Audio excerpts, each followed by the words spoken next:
जय। आए हम सब लोग संत महापुरुषों को स्वागत करते हैं इस गान से।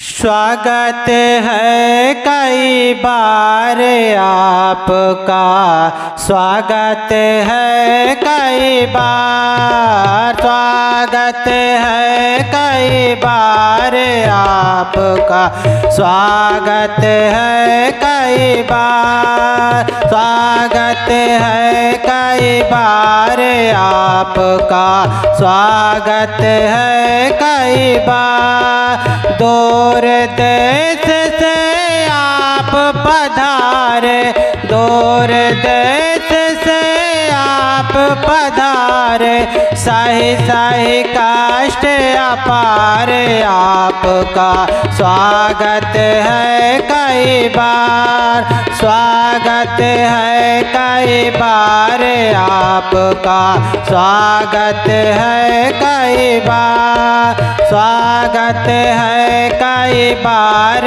आपका, स्वागत है कई बार। हृदय बिछा है चरण जमावे, हृदय बिछा है चरण जमावे, रही रही करत पुकार आपका, स्वागत है कई बार, स्वागत है कई बार आपका, स्वागत है कई बार, स्वागत है कई बार आपका, स्वागत है कई बार। सेवा हम कछु कर न सकत हैं, सेवा हम कछु कर न सकत हैं, लाजित है कई बार आपका, स्वागत है कई बार, स्वागत है कई बार आपका, स्वागत है कई बार।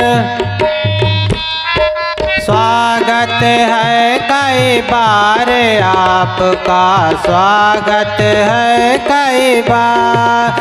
अति आनंद भयो हम सबको, अति आनंद भयो हम सबको, पायो दरस तुम्हारे आपका, स्वागत है कई बार, स्वागत है कई बार आपका, स्वागत है कई बार, स्वागत है कई बार आपका, स्वागत है कई बार।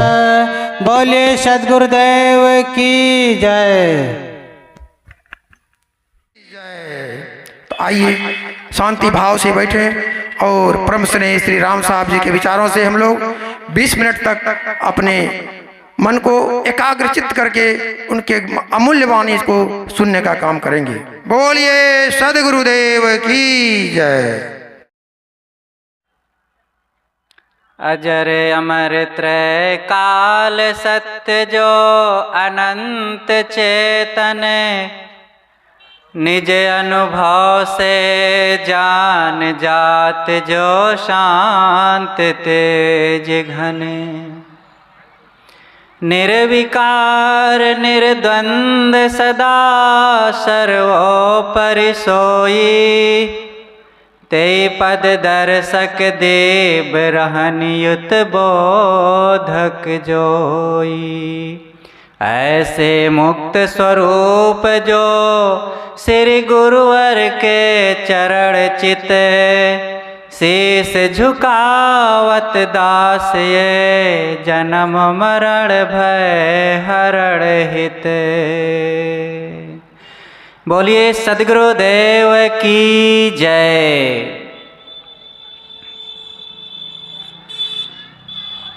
मंचासीन परम पूज्य श्रद्धेय संत श्री अभय साहेब जी, परम पूज्य श्रद्धेय संत श्री विकास साहेब जी, संत श्री विनय साहेब जी, पूजनीय संत समाज, साध्वी बहनों, सम्मानित सज्जनों, भक्तिमयी माताओं, बहनों, प्यारे बच्चों, बड़ी ही खुशी की बात है आज यहाँ पुनः करीब करीब 20 वर्षों के बाद आपकी इस धरती पर आना हुआ। पीछे गुरुदेव जी के साथ ही यहाँ पर आना हुआ था। मुझे तो याद नहीं रहा किस सन में, लेकिन अभी बताया कि 2005 में आना हुआ था। वो पुराना दृश्य तो नहीं पहचान में आ रहा, लेकिन यहाँ जो घटी घटनाएं याद आ रही हैं। गुरुदेव जी के साथ विशाल कार्यक्रम था, पानी भी बरसा था बीच में। पुनः आना हुआ। आप सबको नमन करते हुए थोड़ी सी कुछ चर्चा मैं आपके बीच रखने का प्रयास करता हूँ।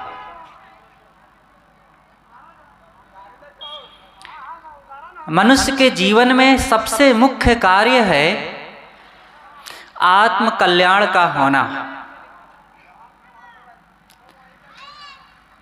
इस कार्य का हो जाना बहुत बड़ी सफलता है। इससे बड़ी और कोई सफलता है ही नहीं। और इस सफलता के लिए बिना सद्गुरु और संतों की सहायता लिए संभव ही नहीं है, क्योंकि यहाँ ये सफलता वस्तु साध्य नहीं है। किसी विवेकवान, वैराग्यवान, साधना संपन्न, आत्मलीन सद्गुरु साध्य है। इसलिए हमें इस कार्य को पूरा करने के लिए चित्त को कोमल बनाने की जरूरत है। भक्ति के बिना चित्त कोमल हो ही नहीं सकता है। मन का पवित्र होना, अंतःकरण का पवित्र होना भक्ति के बिना संभव ही नहीं है। भक्ति का मतलब ही है चित्त की कोमलता, मन की पवित्रता। और वो पवित्रता जब हम सच्चे संतों के प्रति श्रद्धा रख करके अपनाएंगे तब यह काम होगा। तो हर कल्याण पथिक को कल्याण के क्षेत्र में आगे बढ़ने के लिए 2 बातों का ध्यान रखना चाहिए। कुछ करना पड़ेगा और कुछ जानना पड़ेगा। दुख मिटाने के लिए ये 2 चीज की बड़ी जरूरत है। कुछ जानना जरूरी है और उसके बाद कुछ करना जरूरी है। जानना क्या है? जिसको जान करके दुख मिट जाता है वह है जो तमाम मान्यता जनित हमारे जीवन में अनेक दोष लगे हुए हैं, भ्रम लगा हुआ है, भटकाव में हम पड़े हुए हैं। उन सबको जाने। हम जान ही नहीं पाते हैं। बिना जाने कुछ भी मानते चले जा रहे हैं, कुछ भी करते चले जा रहे हैं, कुछ भी बोलते चले जा रहे हैं, और ऐसा करने से दुख बढ़ता जाता है। इसलिए जानना जरूरी है। जानने के बाद अपने आप वो दुख मिट जाता है। वो कौन सी बातें हैं जिनको जान लेने मात्र से दुख मिट जाता है? जैसे भूत प्रेत। भूत प्रेत कोई की वास्तविकता को जाने बिना ही आदमी बचपन से जवानी, जवानी से बुढ़ापा बिता डालता है और उसके दुख से परेशान रहता है। और जबकि कोई चीज वो है नहीं। भूत प्रेत कहीं भी नहीं होते हैं। जिस भय से हम रात दिन पीड़ित हैं, भयभीत हैं, डरे रहते हैं, कोई ऐसी चीज ही नहीं है। अगर भूत प्रेत होते हैं तो मुलाकात होनी चाहिए, दिखना चाहिए, किसी प्रयोगशाला में उसको हम जान सकें। जैसे कुछ वायरस होते हैं रोग के, तो यूं नहीं दिखते हैं, लेकिन डॉक्टर, चिकित्सक उसको समझते हैं कि इन कारणों से ये समस्या है, ये भूत प्रेत होते हैं। अगर वो वायरस रूप में है तो वायरस का निदान होता है, उसकी वैक्सीन होती है और उसका इंजेक्शन लगने के बाद वो ठीक हो जाएगा। लेकिन ये कोई ऐसी चीज नहीं है, ये मन का भ्रम जनित रोग है। और ये हमारे अज्ञान से हमारे जीवन में रात दिन हमको समस्या में डाले रखता है। लेकिन जब इसको हम सच्चे साधकों संतों से इसकी वास्तविकता को जान लेते हैं तो ये सारा दुख समाप्त हो जाता है। कहीं कोई भूत प्रेत नहीं है, ये सब केवल हमारे मन का भ्रम है। अगर हैं तो वे सबको मिले।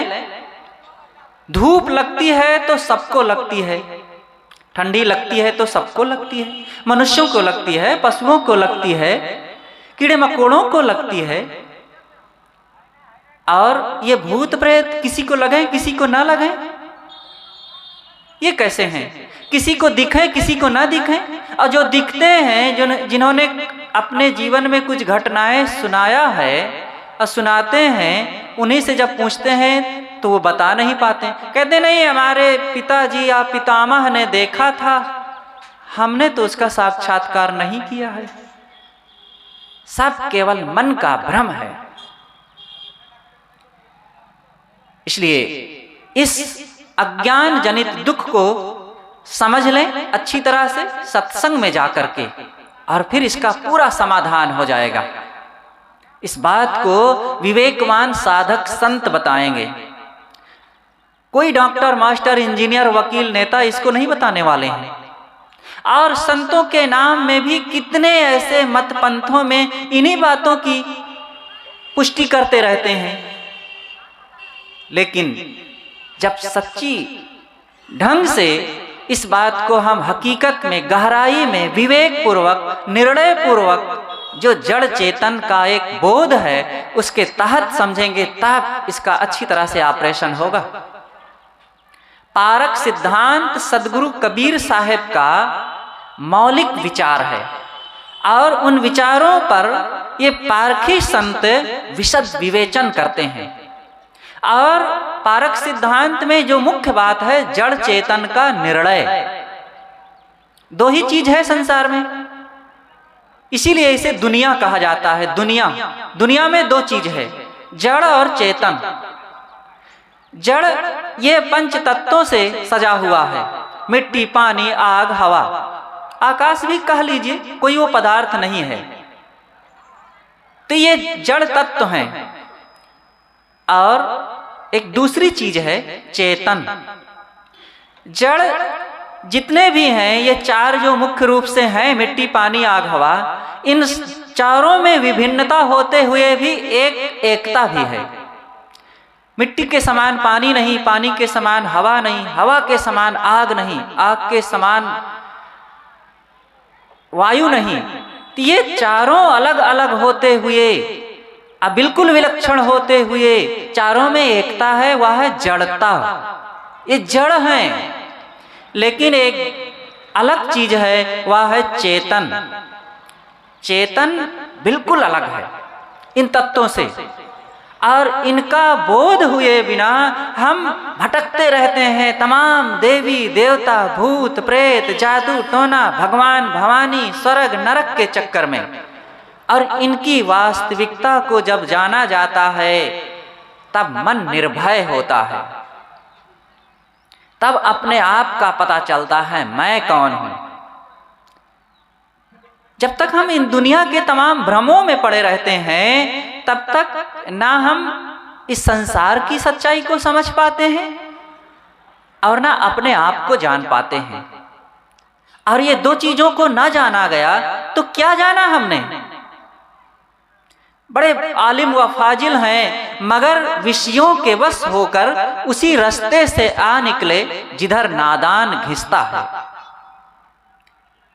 बहुत कुछ जाने, लेकिन जड़ चेतन का निर्णय न होने से तो कहीं अंडा मांस खाते हैं, कहीं शराब पीते हैं, तो कहीं देवी देवता मिट्टी पत्थर पूजते हैं, तो कहीं गंगा यमुना में जा करके नहा करके पाप काटना मानते हैं, और पाप करना बंद करते नहीं हैं। और वैसे तमाम जीवन में दोष दुर्गुण लगाए हुए हैं। तो सोचें कैसे शांति मिलेगी? अपने आप को जानना जरूरी है। तो मैं कह रहा था कि कुछ बातें होती हैं जिसको जान लेने से दुख मिट जाता है। तो पहली बात है वो भूत प्रेत। जादू टोना, कितने जादूगरों को आपने देखा होगा, वो कुछ का कुछ बना करके दिखा देते हैं। आकाश में हाथ लहराए और आपको एक घड़ी बना दिए, अंगूठी बना दिए, सिक्का बना दिए, 2 टुकड़ा जलेबी बना करके खिला दिए। जादू से बनाए हुए, उनके जादू में इतनी चीजें हैं। और जिस घड़ी को दिखाए हैं उसी घड़ी में जाकर के देख लीजिए, उसमें लिखा है made in India, made in China, made in Korea. तो जादूगर है तो उनका सेल्फ मेड होना चाहिए, लेकिन ऐसा नहीं है। जिस सिक्के को दिखाए हैं उसमें भारत सरकार की मोहर लगी है, उनका कुछ नामो निशान भी नहीं है। जलेबी का टुकड़ा बना करके दिखा दिए हैं, उनके हाथ में शुगर फैक्ट्री भी लगी है क्या? कुछ नहीं है, केवल उनकी हाथ की सफाई, वस्तु की बनावट और बोलने की कलाबाजी है बस। और हमारा अंधविश्वास है, भ्रम है। इसलिए इन भ्रमों से निकलें। अब वही जादूगर से कह दो एक मोटरसाइकिल बना करके दिखा दो, तो नहीं बना पाएगा, क्योंकि उसको छिपा नहीं सकता है हाथ में, कपड़े में, किसी डिब्बे में, इसलिए नहीं दिखा पाएगा। तो ये हमारे ना जानने का कारण ये सारा दुख आता है। आप जा रहे थे, रास्ते में बिल्ली निकल गई, आप डर गए, कांप गए, गाड़ी चलाना आगे रोक दिए। ये हमारे ना जानने का दुख है। और शायद आगे बढ़े और कुछ किसी ढंग से कोई घटना घट गई, चाहे रास्ते में या घर में, तब तो मान लिए कि वो बिल्ली ने रास्ता काटा था और हम आगे बढ़ गए थे, इसीलिए सब हुआ था। ये भी महाभ्रम है, कुछ नहीं होता है। जाओ, चाहे कोई छींक दे, चाहे बिल्ली रास्ता काट दे, चाहे छूछा घड़ा निकल आए कोई लेकर के, या कुछ भी हो, इन बातों को गिनाने का अवसर नहीं है। जितना दुख हम अज्ञान जनित पाले रखे हैं और रात दिन हम कांपते रहते हैं, वो सब हमारे न जानने का दुख है। इसलिए हमारे जीवन में वस्तु बोध होना चाहिए, निर्णय होना चाहिए, और सच्चे साधकों संतों से जुड़ करके हमें वास्तविकता का बोध प्राप्त करके सारे भ्रमों से ऊपर उठ करके हमें इन सब से निकलने की जरूरत है। तो ये सारे भ्रम हमको केवल कमजोर बनाते हैं। कहीं कोई ऐसे देवी देवता नहीं है, कोई ऐसी मान्यतावादी विचार नहीं है जिसमें पढ़ करके हम भटकते रहते हैं। हमें इन सारे अज्ञान जनित दोषों से और अंधविश्वासों से निकल करके सही ज्ञान, सही विचार अपनाने की जरूरत है। और दूसरी बात है कि कुछ ना करने का दुख, ना जानने का दुख और ना करने का दुख है। ना करने का दुख क्या है? हम अपने इंद्रियों में संयम नहीं रख पाते हैं। संयमी बने, हम अपने दोषों को मिटा नहीं पाते हैं। अंदर में अनेक विकार भरे हुए हैं, क्रोध का त्याग नहीं कर पाते हैं, इसलिए हमारे जीवन में दुख है। लोभ का त्याग नहीं कर पाते हैं, मोह का त्याग नहीं कर पाते हैं। इस प्रकार से इन छोटी छोटी बातों को जब तक हम सही ढंग से समझेंगे नहीं, तब तक हमारे जीवन का दुख मिट नहीं सकता है। तो जो करना चाहिए वो काम हम करें। करने की बात यही है कि हमारे जीवन में अनेक अंधविश्वास, अनेक दोष, जो मन की चंचलता, इन सब में पड़ करके हम कमजोर बने रहते हैं और दुख पर दुख हम अपने जीवन में पालते रहते हैं। इसलिए सारे मन के इन कुटेवों को मिटा करके सद्गुरु की भक्ति करें। ये करने की जरूरत है।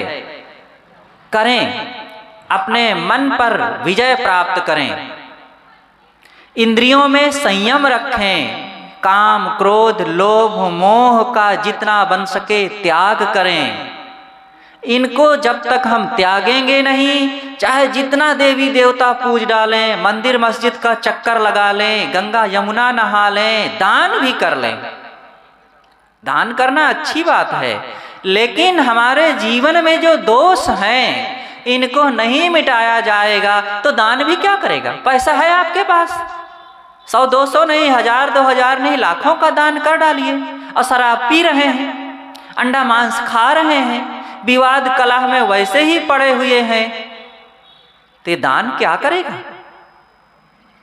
दान करें, लेकिन उससे अच्छा है अपने जीवन को पवित्र बनावें।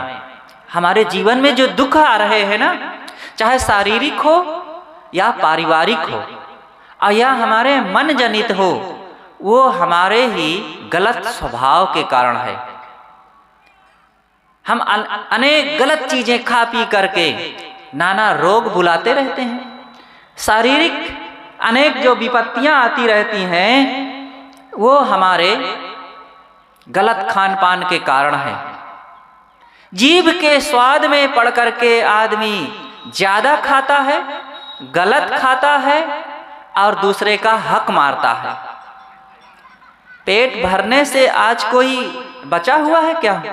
आज वो गरीबी का जमाना नहीं है जो अंग्रेज गवर्नमेंट के जमाने में भूखमरी पड़ती थी और तबाही आ जाती थी। आज तो ऐसा कहीं नहीं दिखता है। लेकिन आज इस संपन्नता के युग में घरों में खूब सुविधाएं हैं, खूब रुपए पैसे हैं, धन दौलत खूब भरा हुआ है, और ऐसे युग में भी देखो तो लोग अंडा मांस आदि खाते हैं, किसी जीव को मार करके, हिंसा हत्या करके। अरे मरे हुए को क्या कहते हैं, मुर्दा कहते हैं ना, और उस मुर्दे को खाना, चबाना, घर में ले आना, रसोई में पकाना, ये हमारे जीवन की कैसी विडंबना है। मनुष्यता नहीं है, ये जंगलों में रहने वाले उस जंगली युग के प्राणियों का काम है, अथवा उन मानवेतर प्राणियों का काम है। और जो मानवेतर प्राणी है उनमें भी जो शाकाहारी हैं वे ऐसा नहीं करते हैं जो मांसाहारी हैं। प्रकृति ने जिनको स्वाभाविक उनके शरीर की संरचना बनाई है कि वो मांस आदि में ही निर्भर हैं, ठीक है, उनका जीवन है ऐसा। हम लोगों का ऐसा कर्तव्य नहीं है। हम मनुष्य हैं, इसलिए सदैव अपने खान पान को शुद्ध रखें, अपने सदाचार को तो कायम रखें। मानवीय बुद्धि में जो प्रथम आलंबन है वो है सदाचार, और सदाचार को छोड़ करके हम धर्म कर्म के काका गा को भी नहीं समझ सकते हैं। इसलिए सभी सज्जनों और देवियों से निवेदन है कि हमें जो करना चाहिए वो करें। सबसे पहले दुख मिटाने के लिए किसी विवेक वैराग्य साधना संपन्न जो त्याग और ब्रह्मचर्य निष्ठ संत साधक हैं, गृह त्यागी हैं, अगर ऐसे सच्चे संत मिल जाएं तो उनकी शरण में जाकर के आत्मज्ञान की विद्या ग्रहण करें। आपके क्षेत्र में देखिए पूज्य श्री साहेब जी यहाँ पर विराजते हैं और एक वैराग्यवान अच्छे संत हैं। आप सबको इनसे जुड़ना चाहिए और जुड़ करके अपने जीवन में माया मोह आसक्ति का त्याग करते हुए, सदाचार का पालन करते हुए आत्मज्ञान की विद्या को सीखें। क्योंकि आत्मज्ञान बिना नर भटके, कोई मथुरा कोई काशी। आत्मज्ञान के बिना, अपने आप का बोध हुए बिना, चाहे जितना दुनिया में घूम आओ, भटक डालो। स्वामी विवेकानंद जी की बात यहीं पर याद आती है कि चाहे जितना तीर्थों में चले जाओ, चाहे जितना बड़ी बड़ी कहलाने वाली उन जगहों में चले जाओ, हिमालय पर्वत में जाकर के धूनी रमाओ और समुद्र की तलहटी में पहुंच जाओ और बीहड़ संसार के और भी किसी विशेष स्थान में चले जाओ, लेकिन बालक बन करके किसी विवेकवान वैरागवान संत की शरण में जाकर के आत्मज्ञान की विद्या नहीं ग्रहण करेंगे, तब तक आपके जीवन का दुख मिट ही नहीं सकता है, आपका ये मानव जीवन सफल हो ही नहीं सकता है। इसलिए हम सब लोग आत्म कल्याण करने के लिए गुरु भक्ति को अपनावें, और गुरु भक्ति जिसके जीवन में आ जाती है, त्यागने योग्य को त्याग करता ही है और ग्रहण करने योग्य को निश्चित ही ग्रहण करता है। अगर ये नहीं करता है तो भगत कैसा है? भक्त कहलावे और तमाम दोष दुर्गुणों में, दुर्व्यसनों में डूबा रहे और अहंकार और काम क्रोध लोभ मोह में ही चिपका रहे, फिर वो भक्त केवल कहलाता है, नाम का है, काम कुछ भी नहीं है। इसलिए सज्जनों और देवियों, हम सबको लोगों को मानव जीवन पा करके यह मुख्य काम करना चाहिए। दुनिया का काम और भी सब जो है करने योग्य व्यवहार का करें, लेकिन मुख्य काम है जिससे दुख मिटता है, जन्मों जन्मों का, पूर्व का और आने वाले समय का हिसाब आज करने का ये अवसर है मानव जीवन। और यहीं सबको बड़ी श्रद्धा और भक्ति के साथ ये काम करना चाहिए। हमारे बीच पूज्य संत गुरुजन विराजमान है, उनके अमृत विचारों से हम लाभान्वित होंगे। अपनी बातों को मैं यहीं पर समाप्त करता हूँ। बोलिए सद्गुरुदेव की जय। अब आगे विचार रखने के लिए हम निवेदन करते हैं कबीर आश्रम कौशाम्बी उत्तर प्रदेश से पधारे हुए परम पूज्य श्रद्धेय संत श्री विकास साहेब जी से। आपसे विनम्र निवेदन है कि आप अपने ज्ञान गंभीर विचारों से हम सबको लाभान्वित करने की कृपा करें। प्रिय बंधुओं, संसार में सबको सुख चाहिए, कोई दुख नहीं चाहता है। दुखों से मुक्ति चाहिए, छुटकारा चाहिए, बंधन नहीं चाहिए। ये देता कौन है? कौन बंधन बनाता है और मुक्ति कौन देता है? विचार करने पर, परीक्षण करने पर यह पता चलता है कि सारे बंधन, सारे दुख, सारी पीड़ा हम खुद अपने बनाते हैं। कहीं दूसरा कोई देने वाला, बनाने वाला नहीं है। हम स्वयं गढ़ते हैं दुखों को, संवारते हैं, सींचते हैं, पल्लवित करते हैं और खुद भोगते हैं। कैसे मिलेगा छुटकारा? शॉर्टकट रास्ता खोजते हैं दुखों से बचने के लिए। संत महापुरुष कहते हैं, यदि दुखों का विनाश चाहते हो तो गुरु की शरण में जाओ। गुरु की शरण में भी लोग जाते हैं, लेकिन गुरु की शरण मात्र जाने से काम नहीं बन जाता है। उसका आचरण करना होता है, बताए हुए मार्ग पर चलना पड़ता है। ज्ञान का जब तक अपने कृत्य में नहीं उतर जाता है, आचरण में नहीं उतर जाता है, तो ज्ञान किसी काम का नहीं रहता है। केवल वाचक ज्ञानी बन करके रह जाते हैं लोग। गधा बोझा ढोता है, चंदन का, काजू किशमिश चीनी खाड़ का बोझा ढोता है, खाने को नहीं पाता है।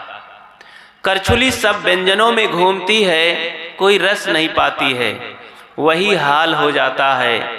मुख से अनेक प्रकार के बढ़िया मीठे मीठे ज्ञान विचार कहते हैं, सुनते हैं, आनंद लेते हैं, लेकिन फिर वही चाल चलन, फिर वही घर गृहस्थी में डूबना, फिर वही माया मोह गंदी आदतों के शिकार हो जाते हैं। तो ज्ञान किस काम का? यदि दुख द्वंद्वों का विनाश चाहिए, दुखों का नाश चाहिए, तो गुरु के शरण में जाना चाहिए। जाकर के हमें करना क्या है? उनके ज्ञान को सुन करके जीवन में आचरण करना है, अभ्यास करना है। बंधुओं, अभ्यास के बिना ज्ञान खोखला रह जाता है, केवल हवा में उड़ता रहता है। बिन गुरु कबहू न मोक्ष होए, बिना गुरु के कभी मोक्ष नहीं होता है। आए मूढ़ मन, ये मन हमारा बड़ा मूढ़ बन गया है, अज्ञानी हो गया है। ये हमें सदैव गिराता रहता है। क्या आप मन की दशा को देखते हैं? कभी शांत मन से घर के एकांत कमरे में, एकांत जगह में, कहीं सुनसान जगह खेत खलिहान में बैठ करके मन को कभी देखते हैं, निरीक्षण परीक्षण करते हैं, कभी समय निकालते हैं? नहीं करते हैं तो नहीं समझ पाएंगे फिर मन की दशा को। मन ही तो चारों तरफ से हमें बांध करके इस गड्ढे में गिराता रहता है, रोज रोज पल पल गिराता रहता है।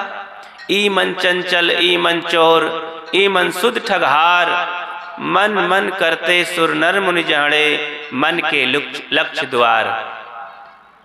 इसी मन के चक्कर में पड़ करके तो बड़े बड़े भक्त साधक गिरते हैं, पछताते हैं, अधूरे रह जाते हैं। ज्ञान की कथा को कह करके और तमाम कथा वक्तव्य को दे करके भी अधूरे रह जाते हैं, कचरे रह जाते हैं। पछतावा करना पड़ता है उन्हें।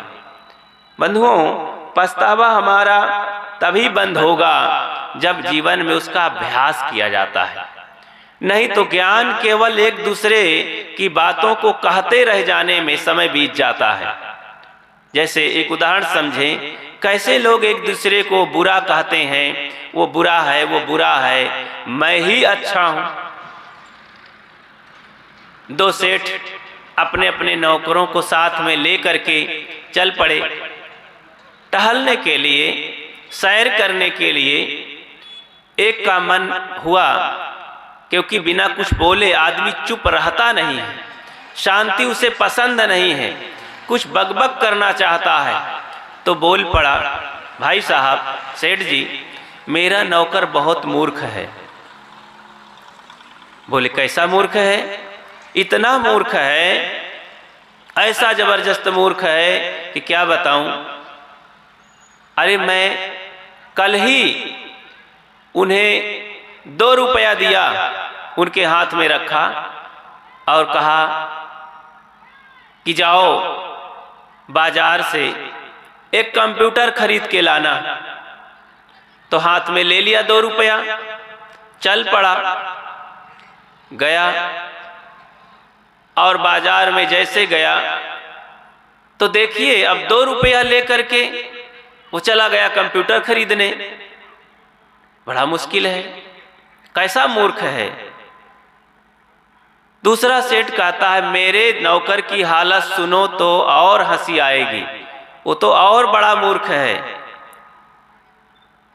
वो कैसा मूर्ख है? मैंने आज ही उसे भेजा कि जाओ जिस ऑफिस में मैं बैठता हूं, मेरी कुर्सी है, जानते हो कि नहीं? नौकर ने कहा, हाँ जानता हूं, आपकी ऑफिस और आपकी कुर्सी जानता हूं, कि जाओ देखाओ मैं कुर्सी में बैठा हूं कि नहीं। तो मेरा नौकर चल पड़ा। देखो कितना बड़ा मूर्ख है। अरे मैं यही हूं, ऑफिस में गया देखने मुझे। अब इधर दोनों सेठ नौकरों को मूर्ख कह रहे हैं। नौकर चल पड़े, दोनों आगे बढ़े। सड़क की एक पुलिया थी, बैठने की जगह थी, वहीं पर दोनों आ मिले। कहने लगे, देखो भाई साहब, मेरे सेठ जी कितना मूर्ख हैं।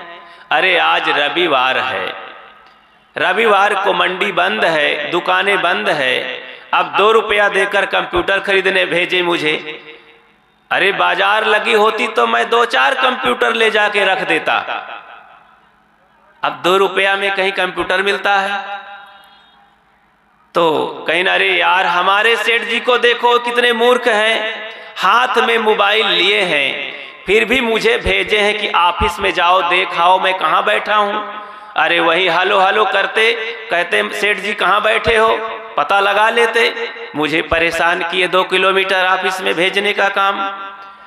तो इस तरह से नौकर सेठ को मूर्ख कहते हैं, सेठ नौकरों को मूर्ख कहते हैं। आखिर है कौन मूर्ख? संसार में यही देखा जाता है, सब एक दूसरे को अज्ञानी कहते हैं, सब एक दूसरे को समझाने में लगे हैं, अपना स्वयं ज्ञानी बनते हैं, सुधरे हुए लगते हैं। इसी हाल में सब मूर्ख ठहरते हैं। बंधुओं, हमें अपने मन को देखना चाहिए और सुधारने का काम अभी से कर देना चाहिए, इसी पल से कर देना चाहिए। कल का वादा नहीं करना चाहिए। सदगुरु कबीर की उस अमर वाणी, सरल वाणी, कल्याणकारी वाणी को याद रखना चाहिए। काल करे सो आज कर, सबको याद होगा, जरा याद करें। काल करे सो आज कर, आज करे सो अब, पल में परलय होएगी, बहुर करोगे कब। पल में परलय होएगी, इस बात को तो ख्याल ही नहीं। आज कुछ नहीं करना है कल करना है, परसों करना है, आगे करना है। तभी तो संत कहते हैं सत्संग में आओ भाई, आज छुट्टी नहीं, आज समय नहीं है, बहुत काम है, आज दीक्षा ले लो, बहुत अच्छा समय है, संत हैं, भक्त बन जाओ, आधार पकड़ लो, आधार से नाव का पार हो जाती है, फिर कल का क्या भरोसा है। कहीं अरे महाराज आज ही तो समय नहीं है, व्यवस्था नहीं है, बच्चे घर में नहीं है, साधन उपलब्ध नहीं है, अभी मन नहीं है। जब मन होगा आपका तभी होंगे। गुरु के मन, संत के मन से आप कब चलने वाले हैं?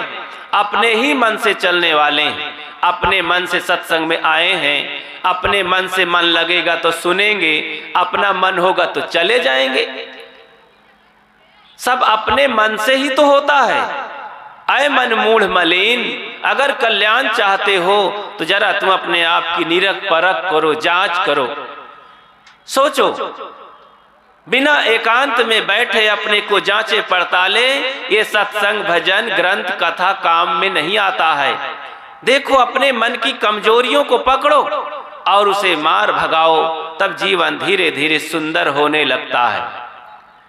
जो दुख द्वंद्व विनाश चाहे तो गुरु शरण में लीन। गुरु शरण में लीन होने का मतलब गुरु की ज्ञान विचार रहनी गहनी संपन्नता में लीन हो जाओ, अपने को वहीं बैठा दो, स्थिर कर दो और शांति की ओर चल पड़ो।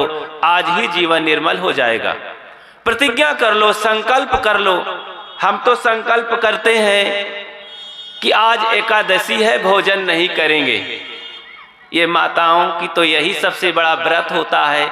इनका तो बहुत बड़े बड़े तमाम व्रत हैं, लेकिन यही सबसे ज्यादा समाज में नारी जगत भूली हुई हैं। अगर ये सुधर जाएं तो बच्चों को और सुंदर संस्कार की आशा की जाए।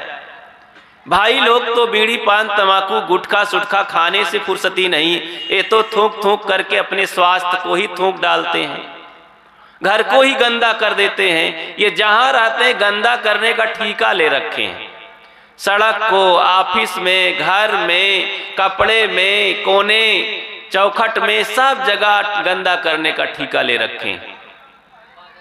काम गंदा, खान पान गंदा, बातें गंदा, शरीर गंदा, मुख गंदा। गंदगी से छुटकारा ही नहीं। कब आखिर करेंगे? आज जीवन का भरोसा नहीं है, अभी क्या होने वाला है आगे। हम ठेका ले बैठे हैं कि कल सुधरेंगे, परसों सुधरेंगे। बंधुओं, अभी से इसी सांस से आरंभ कर दें। जीवन को हमें सुधार करके ही चैन मिलेगी। ये जीवन सुधारने के लिए मिला है, सुधारने के लिए मिला है, सद्गुरु संतों के ज्ञान का आचरण करने के लिए मिला है। मानो तू सबसे महान, ऐ मनुष्य तू महान है। अपनी महानता को, अपनी मनुष्यता को याद कर। हाय फरिश्ते से बेहतर इंसान बनना, लेकिन पड़ती इसमें मेहनत ज्यादा। कोई और पद प्रतिष्ठा पा सकता है, डॉक्टर मास्टर कलेक्टर बनना तो सरल हो गया है, और भी तमाम साधु महात्मा देवी देवता भाई बंधु ये सब बनना सरल है, लेकिन इंसान बनना बहुत कठिन है। इंसान बनने के लिए हमें सद्गुण की कमाई करना होगा। कल्याण की यही तो सामग्री है, मुक्ति की यही तो सामग्री है। उन सामग्रियों का नाम है, उस दौलत का नाम है दया, क्षमा, शील, संतोष, धीर, विचार, विवेक, वैराग, निर्मोहता, निष्कामता। इन सामग्री को, इस दौलत को जीवन में हासिल कर लें तो कल्याण की, मुक्ति, शांति की भीख नहीं मांगना पड़ेगा दर दर। हम मंदिरों में जाते हैं, तीर्थों में जाते हैं, जगह जगह भीख मांगते हैं। आए देवी देवता, आए ईश्वर परमात्मा, आए खुदा गाड, हमें ये बल दे, ये ताकत दे, ये गति मुक्ति दे। कैसे मिलेगी? सद्गुरु कबीर इसके लिए साहस देते हैं। कर बहिया बल आपनी, छाण बिरानी आस, जाके आंगन नदिया बहे, सोकस मरे। दोहरा लिया करें, याद करें। कितना सुंदर वचन है, कितना ताकतफुल है, कितना पौष्टिक आहार है जीवन के लिए, कल्याण के लिए। कर बहिया बल आपनी, छाण बिरानी आस, जाके आंगन नदिया बहे, सोकस मरे प्यास। ये व्यवहारिक क्षेत्र में, आध्यात्मिक क्षेत्र में और अपने बिजनेस के क्षेत्र में हर दिशा में ये टॉनिक का काम करता है। बहुत पावरफुल इंजेक्शन है सदगुरु कबीर देते हैं कि अपने बाहुबल का भरोसा रखो। बुढ़ापे में हो चाहे जवानी में हो, अपने बाहुबल का भरोसा रखो। गरीबी में हो चाहे अमीरी में हो, अपने बाहुबल का भरोसा रखो। कल्याण के क्षेत्र में धर्म परमार्थ, अपने बाहुबल का भरोसा रखो। संतों से सहारा ले लो, भाई बंधुओं से सहारा ले लो, अपने हितैषियों से सहारा ले लो, उनसे अनुमति ले लो, उनका प्रेम ले लो, उनका आशीर्वाद ले लो। लेकिन मेहनत आपको खुद करना पड़ेगा। बिना अपनी मेहनत के कुछ मिलने वाला नहीं है बंधुओं। बाहर मेहनत करना हम जान गए। आज भौतिक क्षेत्र में उन्नति के लिए चारों तरफ मेहनत करने की शिक्षा दी जाती है। इतना पढ़ो, इतना खर्च करो, इतना लागत लगाओ। रात दिन पढ़ लिख करके आदमी पेट की कमाई के लिए, भरने के लिए, कुछ घर गृहस्थी को से उबरने के लिए मेहनत करता है बंधुओं। लेकिन शांति के लिए, गति मुक्ति के लिए, शांति और सुख शांति के लिए मेहनत करना नहीं जानता, फ्री में चाहता है। संतों के पास आता है तो आशीर्वाद दे दो महाराज, आशीर्वाद दे दो। वो भी कल्याण के लिए आशीर्वाद नहीं, धन के लिए आशीर्वाद दे दो। पुत्र पैदा हो जाए आशीर्वाद दे दो, मेरा रोग चला जाए आशीर्वाद दे दो। कैसी कमजोरी है बंधुओं। कब तक ये हाथ फैलाते रहोगे, भिखारी बने रहोगे। ज्योतिषी के पास चले गए, महाराज कोई उपाय बता दो। तो महाराज भी ठीका लिए हैं तुम्हें गड्ढे में गिराने के लिए, धकेलने के लिए, तुम्हारा दिमाग खराब करने के लिए, दिमाग में कचड़ा घोलने के लिए, जहर भरने के लिए ठीका ले रखे हैं। ऐसे बाबा लोग, ऐसे ज्योतिषी लोग, ऐसे पाखंडी लोग कितना बड़ा पाप करते हैं। इतना पाप तो 2-4 मुर्गी मारने वाले नहीं करते हैं, जितना पाप ये पाखंडी लोग करते हैं। दिमाग को हैक करने वाले, दिमाग को खराब करने वाले। अंगूठी पहना करके, कलाई में धागा बांध करके, गले में गुल्ली बांध करके, तबीज बांध करके, कमर में बांध करके, कुछ टंट घंट करके आपके दिमाग को खराब कर दिया है। आप इससे उबरने वाले नहीं हैं। इतना कमजोर हो गए हैं, इतना आपका दिमाग विकलांग हो गया है कि आप बैसाखी से भी नहीं चल पा रहे हैं। संत गुरुजन इतना समझा रहे हैं, ज्ञान की कमी थोड़े है, केवल आचरण करने की कमी है। ज्ञान मोबाइल में भरा पड़ा है, ज्ञान संतों की कथा में भरा पड़ा है, ज्ञान ग्रंथों में है, ज्ञान गली गली दीवारों में लिखा हुआ है। ज्ञान तो क्या कहें, चारों तरफ ज्ञान ही ज्ञान है। अरे दुखियों से ज्ञान मिलता है, सुखियों से ज्ञान मिलता है, अमीरों से, गरीबों से, बच्चों से, नारियों से ज्ञान सबसे मिलता है। जानवर से भी ज्ञान मिलता है, पशु पक्षियों से, पेड़ पौधों से भी ज्ञान मिलता है। ज्ञान लेना सीखें तब तो, जीवन में सुधारने का मन बनाए तब तो। इसलिए मन बनाए पहले। ये मन ही मूल है कि हमें आगे बढ़ने नहीं देता है। तो सोचो, विचारो। सदगुरु कबीर अपने जमाने में 550 साल पहले समाज में बहुत बड़ी क्रांति की थी। ये समाज भी कैसा विचित्र है, ऐसे महापुरुषों को तो मार डालना चाहता है, जीना मुश्किल कर देता है, उनको बोलने नहीं देता है, उनका मुख बंद कर देता है। तभी तो सदगुरु कबीर ऐसे लोगों को जगाने के लिए जान को हथेली में रख करके बोलना सिखाया कि बोलो बोलो, हिम्मत करो। अरे गूंगे बहरों की वे आवाज बन गए। ये बहरा समाज, गूंगा समाज, विकलांग समाज को सदगुरु कबीर ने ताकत दिया, साहस दिया कि जागो, उठो और सड़ी गली बातों को छोड़ करके, गंदी रीति रिवाजों से हट करके, गंदे खान पान से उठ करके पवित्र जीवन जीने का हौसला बुलंद करो, उत्साह भरो। तब अपनी जिंदगी को आप संवार सकते हैं, सुधार सकते हैं और अपने जीवन के लिए, अपने परिवार के लिए, अपने समाज के लिए वरदान हासिल कर सकते हो, साबित कर सकते हो। नहीं तो अभिशाप का अभिशाप अपने लिए और स्वयं के लिए, समाज के लिए अभिशाप साबित होंगे। बंधुओं, हम सोचें कि जब यहाँ नहीं रह जाएंगे तो हमारे पीछे क्या पद चिन्ह छूट के जाएंगे, क्या संकेत, क्या नाम, कौन सी ऐसी खुशबू छोड़ेगी कि बदबू छूट के जाएगी। जब हम जाएं, जिंदगी ऐसा जियो जिंदा रहे दिल साथ तू, ना रहे दुनिया में तो दुनिया को आए याद तू।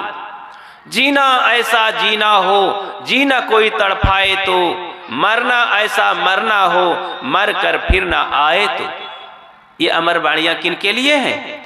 हर मनुष्य को एक एक बाणी को अपने जीवन में उतारने की जरूरत है बंधुओं। इससे अपनी गृहस्थी खराब नहीं होती है, अपने बाल बच्चों की उन्नति रुक नहीं जाती है, बहुत सुंदर, बहुत तेजी से और विकसित होती है। हमने इसको करके देखा है, लोगों को बढ़ते देखा है, जीवन जीते देखा है। तो आप हम सब ऐसे महान पुरुषों के पथ बताए हुए पथ पर आगे बढ़ें, जात पात से ऊपर उठें, छुआछूत भेदभाव से ऊपर उठें, गंदे खान पान दुर्व्यसन से ऊपर उठें, जीवन को सुंदर सुवासित बनाने की मेहनत करें। बिना मेहनत के होने वाला नहीं है। इस बदमाश मन को देखें, इस मन को सुंदर बनाएं तो ये मन हमारा मित्र है। अपने आपे शत्रु हैं, अपने आपे मित्र। हम जब तक मन को सोधेंगे नहीं, संवारेंगे नहीं, इसे फटकारेंगे नहीं, इसे चाटे नहीं लगाएंगे, तब तक ये मन काबू में आने वाला नहीं। और जब काबू में आ जाएगा तो यही मन हमारा मित्र बन जाता है, कल्याणकारी रास्ता अपना लेता है और हमारे लिए मुक्ति का मार्ग सरल कर देता है। बंधुओं, जब यही मन गंदा रहता, अशुद्ध रहता है तो आलस की ओर, बुराई की ओर, दुर्व्यसन की ओर, हर समय ये निम्न कर्मों की ओर निम्नगामी होता है, अधोगामी होता है। जैसे कि पानी को आप जानते हैं, पानी सदैव नीचे की ओर, ढलान की ओर ही बह करके जाता है। अगर उसे ऊपर ले जाना है, छत पर ले जाना है, तो आपको ताकत लगानी पड़ेगी, मोटर लगानी पड़ेगी, बहुत सारे सिस्टमेटिक ढंग से उसे ऊपर ले जाना पड़ेगा, तब ऊपर पानी जाएगा और पानी का आप फिर बढ़िया से उपयोग कर सकते हैं। नहीं तो ये पानी नीचे बह करके गंदगी में नाली का पानी बन जाएगा और किसी काम का नहीं होगा। इसी तरह ये मन नीचे ले जा करके पटक देगा, जिंदगी बर्बाद हो जाएगी, किसी काम के, न व्यवहार के, न परमार्थ के, न स्वर्ग के, न नरक के, किसी लायक नहीं रह जाएगी। इसलिए बंधुओं, हम अपने जिंदगी को समझें, बहुत बेशकीमती है जिंदगी। मानव जीवन बड़े सौभाग्य से, पुण्य की कमाई से मिला है। समझें, आगे भी हम कमाई करें, मेहनत करें, जागें और जगाएं। बस अपनी बात को ही विराम देता हूँ और निवेदन यही है कि ये सब करें और सुंदर विचार साहब जी से सुने। बोलिए सदगुरु देव की जय।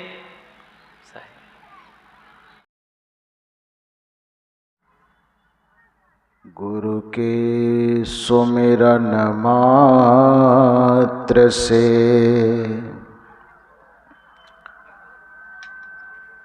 नासत विघ्न अनंत, ताते सर्वारंभ में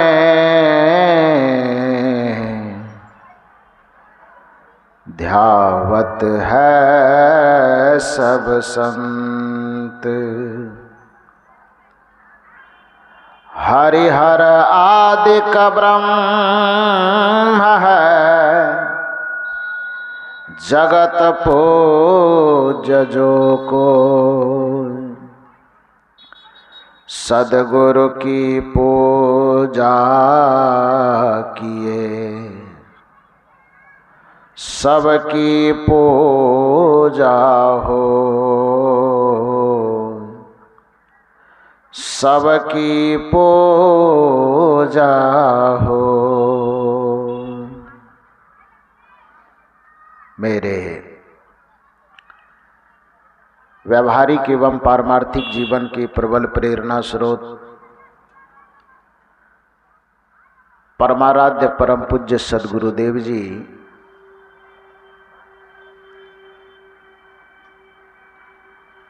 झारखंड राज्य के पवित्र नगरी में स्थित गोड्डा जिला के अंतर्गत ग्राम कौन सा है?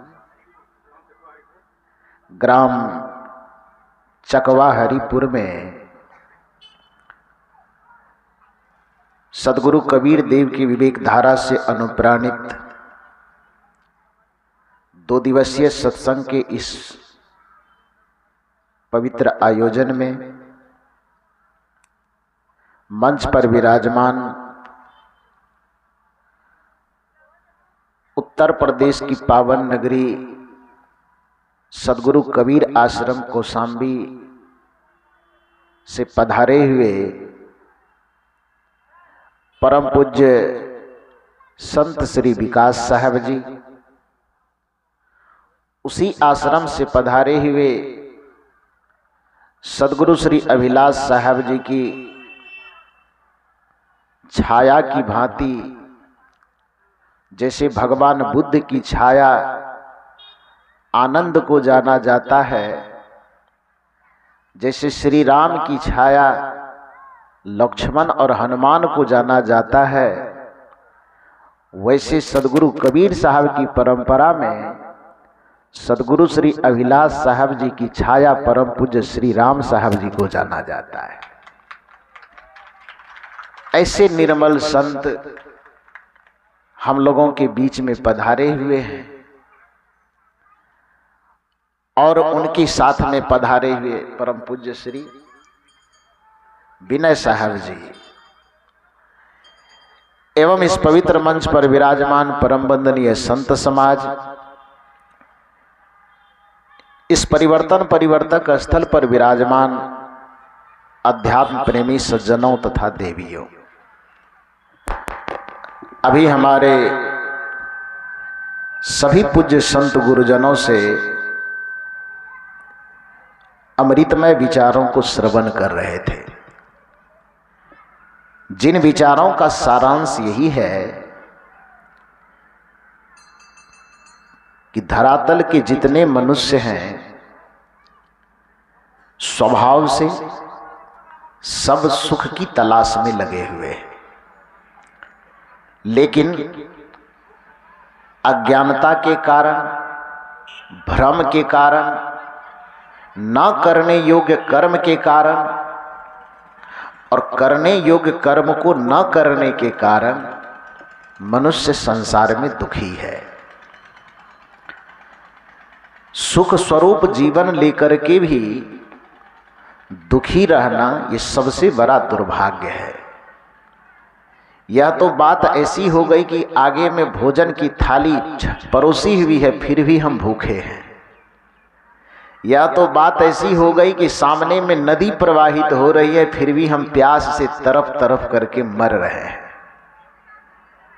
यह तो बात ऐसी हो गई कि सामने में विश्राम का सेज लगा हुआ है फिर भी हम चिंता में थकावट से मरे जा रहे हैं और विश्राम नहीं कर पा रहे हैं। इसके पीछे का वजह क्या है? इसके पीछे का वजह यह है कि सुख की तलाश तो हमारी है, लेकिन हम तलाश उस जगह कर रहे हैं जहां पर सुख होता ही नहीं है, और जहां पर सुख नहीं होता वहां तलाश करें तो कैसे मिलेगा? सद्गुरु कबीर साहब ने इसी पर एक प्रश्न खड़ा किया कि वस्तु अंते खोजे अंते, तो सवाल यह है कि कैसे आवे हाथ। मान लीजिए इसमें जितने लोग बैठे हैं, किसी आदमी की गाड़ी की चाबी उसके घर में खो गई है, इस पंडाल में उस चाबी की वह तलाश कर रहा है। कितना देर में वो चाबी मिलेगी? सब मिल करके खोजेंगे एक ही आदमी की चाबी को, वो चाबी मिलेगी कितना देर में? कभी नहीं मिलेगी। क्यों नहीं मिलेगी? क्योंकि वह चाबी यहां है ही नहीं, चाबी कहीं और है। घर की चीजें हम पंडाल में खोजेंगे तो कैसे मिल सकता है?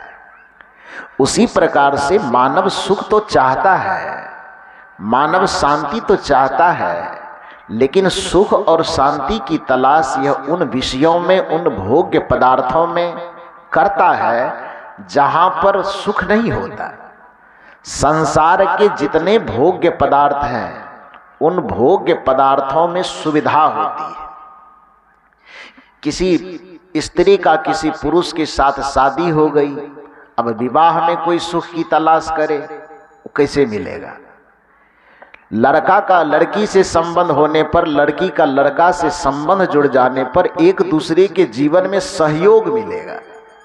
सहयोग मिलने के कारण जीवन में कुछ सुविधाएं हो जाएगी।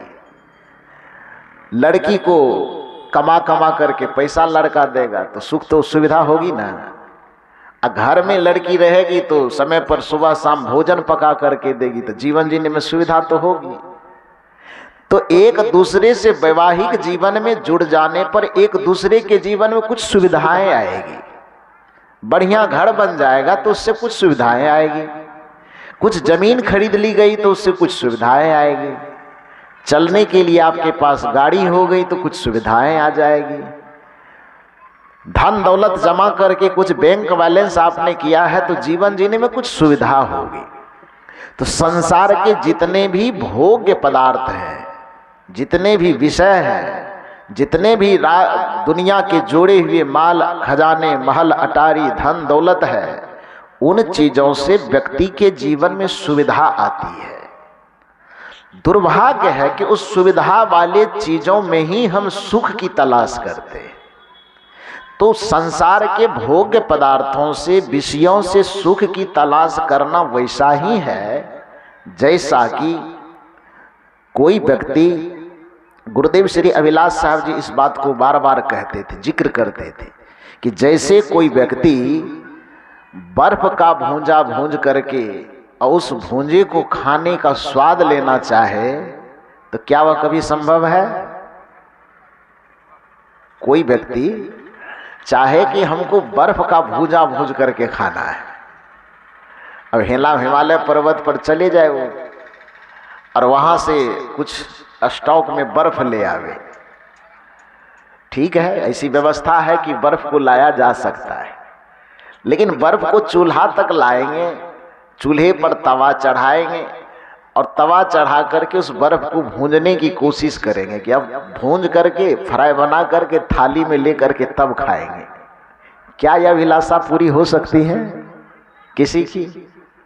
गुरुदेव जी कहा करते थे कि जैसे बर्फ को भूंज करके खाने का अरमान कभी किसी का पूरा नहीं हो सकता, उसी प्रकार से भोग्य पदार्थों से, विषयों से कोई सुख की तलाश करे तो उसको किसी भी जन्म में उसकी पूर्ति नहीं हो सकती।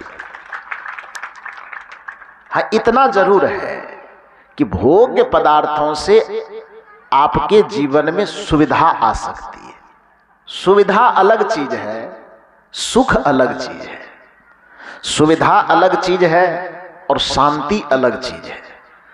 हम सुविधाओं में ही सुख की तलाश करते हैं, यहीं पर हमसे भूल हो जाती है। और जब उम्मीद ये लगाते हैं कि पढ़ लिख लेंगे, नौकरी मिल जाएगी, उससे सुख मिलेगा, इस तलाश में जीवन गुजर जाती। नौकरी मिल गई आपको, लेकिन नौकरी करने वालों से जाकर के पूछिए सुख मिला? जिन जगहों पर सुख होता नहीं वहीं पर जो हमारी तलाश जीवन भर चलती रहती है, परिणाम यह होता है कि चलते चलते पग थका फिर भी नगर रहा नौकोस। कबीर साहब सवाल करते हैं कि बीच ही में डेरा पड़ा तो कहूं कौन के दोष। जिस सुख का अरमान लेकर के, जिस शांति की अभिलाषा लेकर के संसार में दौड़ते दौड़ते पूरा जीवन गुजर गया, मिला नहीं अभी तक। सदगुरु कबीर का सवाल है कि सुख तो बहुत कम दूरी पर है जी, 9 कोस की दूरी, मैंने बहुत कम सीमित में, कि आप चाहें तो तुरंत प्राप्त कर सकते हैं। कुछ ही मिनटों में, कुछ ही घंटों में आप वो दूरी तय कर सकते हैं।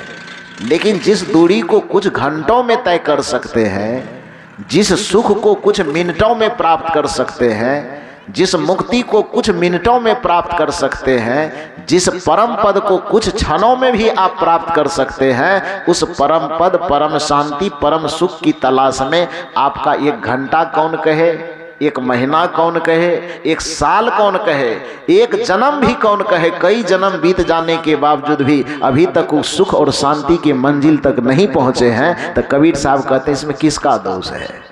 चलते चलते पग थका। शायद साहब यहाँ पर पग थकने की बात न कह करके जीवन थका कह देते तो ज्यादा बेहतर होता। हमें लगता है कि कबीर साहब की इस पंक्ति में थोड़ा संशोधन कर देना चाहिए। चलते चलते पग थका, साहब कहते हैं कि चलते चलते पैर थक गया।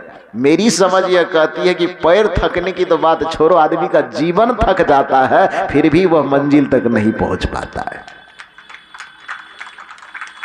चलते चलते पग थका, नगर रहा 9 कोस। अभी तक उसकी दूरी जो 9 कोस की दूरी थी वह बनी की बनी हुई है। सवाल यह होता है कि किसका दोष है? रास्ता का दोष है कि चलने वाले का दोष है? रास्ता कभी दोषी नहीं होता, दोषी चलने वाला होता है। तो जिस सुख की तलाश में आप संसार में अब तक दौड़ लगा रहे हैं, पहले तो ये पता कर लीजिए कि वह सुख है कहाँ। सदगुरु कबीर ने और संतों ने अलग अलग तरीके से बताया। सदगुरु कबीर ने इसको बताया कि बहुत दुख दुख दुख की खानी, तब बची हूं जब राम ही जानी। इसी बात को गोस्वामी तुलसीदास जी ने अपनी भाषा में कहा, दैहिक दैविक भौतिक तापा, राम राज काहू नहीं व्यापा। गोस्वामी जी ने बताया कि दैहिक दैविक भौतिक तापा, राम राज काहू नहीं व्यापा। हालांकि गोस्वामी जी जो कहना चाहते थे, लोगों ने उसके कथन का थोड़ा उल्टा अर्थ लगा दिया। यदि गोस्वामी तुलसीदास जी की बातों का आध्यात्मिक अर्थ निकाला जाए तो फिर सदगुरु कबीर साहब जो वहां कह रहे हैं कि बहुत दुख दुख दुख की खानी, तब बची हो जब राम ही जानी। अब गोस्वामी जी जो वहां कह रहे हैं कि दैहिक दैविक भौतिक तापा, राम राज काहू नहीं व्यापा, यदि उनके बातों का आध्यात्मिक अर्थ किया जाए तो सदगुरु कबीर के दर्शन और चिंतन से गोस्वामी जी का चिंतन यह तालमेल खाता है। लेकिन होता क्या है कि आदमी की दृष्टि स्थूलता में ज्यादा अटकी हुई है, जिसके कारण से गोस्वामी जी के उस पंक्ति का अर्थ आदमी आध्यात्मिक न करके, भावार्थ न करके उसको शब्दार्थ में समझना चाहता है कि दैहिक दैविक भौतिक तापा, राम राज काहू नहीं व्यापा। और यदि इस शब्दार्थ करके हम स्थूल अर्थ निकालें इसका कि जिस दिन राम जी का राज आ जाएगा इस धरती पर, उस दिन के बाद इस संसार में दुख नाम की कोई चीज, दैहिक दैविक भौतिक ताप नहीं रहेगा, तो ये प्रश्न, ये पंक्ति अपने आप में गलत सिद्ध हो जाएगी। गलत क्यों सिद्ध हो जाएगी? यदि राम राज्य का अभिप्राय हम अयोध्यापति श्री राम के राज्य से करें, यदि इस राम राज्य का भौतिक अर्थ करें, अभिमंजना और लक्षणा अर्थ तक न जाकर के सीधे उसका जो शब्दार्थ है वहीं तक हम सिमट करके रह जाएं, और शब्दार्थ में सिमट करके हम यह अर्थ करें कि अयोध्यापति श्री राम का राज जिस दिन इस धरती पर आ जाएगा, उस दिन दैहिक दैविक भौतिक तापों से सब कोई मुक्त हो जाएगा, तो यह बात अपने आप में गलत सिद्ध हो जाएगी। आपका प्रश्न हो सकता है कि क्यों गलत सिद्ध होगा? गलत इसलिए सिद्ध हो जाएगा कि जिस राम राज्य की कल्पना करके अभी हम कहते हैं कि राम जी का राज आ जाए तो फिर दुख नहीं रहेगा। सवाल यह होता है कि जिस समय राम जी उपस्थित थे, राम जी का राज था, तो उस समय में राम जी के राज्य में दुख था कि नहीं था? दुख था ना। राम जी के राज्य में ही उसकी तीनों माता विधवा थी, तो किसी स्त्री के लिए उसके सामने में उसके रहते रहते उसके पति का शरीर छूट जाना, ये स्त्री के लिए दुख का विषय है कि सुख का विषय है? मेरी बात आप लोग समझ पा रहे हैं मैं क्या कह रहा हूं? राम जी के राज्य में ही, राम जी के शासन काल में राम जी की तीनों माता विधवा थी कि नहीं थी? थोड़ा हाँ या ना बोलिए। थी ना, तो किसी भी स्त्री के लिए उसके पति का गुजर जाना उस स्त्री के लिए दुख का विषय है कि सुख का विषय है। तो राम जी के राज रहते रहते तीनों माता विधवा अवस्था को प्राप्त हो गई, विधवा बनी रह गई। तो ये राम जी के राज में तीनों माता दुखी होगी कि सुखी होगी? दुखी होगी ना। राम जी के राज रहते रहते गर्भवती अवस्था में माता सीता को जंगल में जाकर के छोड़ दिया गया। वाल्मीकि जी के द्वारा सीता मैया का पालन पोषण हुआ, लव और कुश का जन्म वहां होता है। तो राम जी के राज रहते रहते सीता मैया को सुख मिला होगा कि दुख मिला होगा? थोड़ा जोर से बोलिए ना। दुख मिला होगा, थोड़ा मोड़ा दुख नहीं मिला होगा।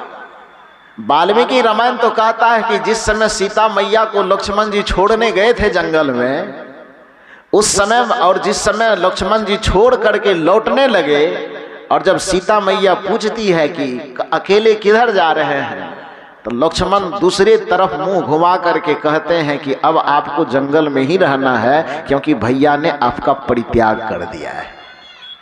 इतनी सी बात सुन करके गोस्वामी जी बड़े चालाक आदमी हैं।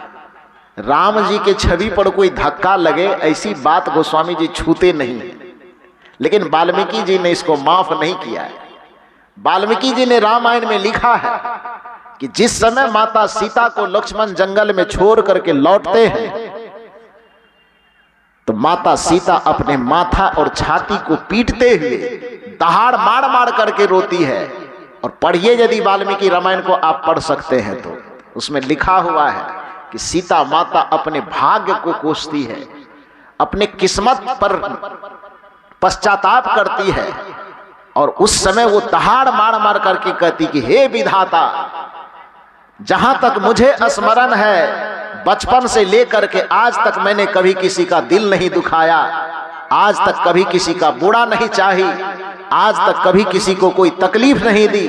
मेरे कौन से कर्म का ये दोष है, मैंने किसका क्या बिगाड़ा है कि आपने मेरे जीवन में इतना भयंकर दुख दिया कि जब से सुख भोगने का उम्र आया, जब से सुख को समझने का क्षण आया, जब से सुख को समझने की अवस्था आई, उसके बाद से सुख नसीब नहीं हुआ, बल्कि दुख ही दुख को केवल देखते आ रही हूँ। और पति के रहते हुए पुत्र गर्भ में धारण की हूँ, और उसके बाद हमें जंगल में अकेले यहाँ पर रहने के लिए छोड़ दिया गया है। इससे बड़ा भयंकर दुख और क्या हो सकता है? इससे बड़ी भयंकर पीड़ा क्या हो सकती है?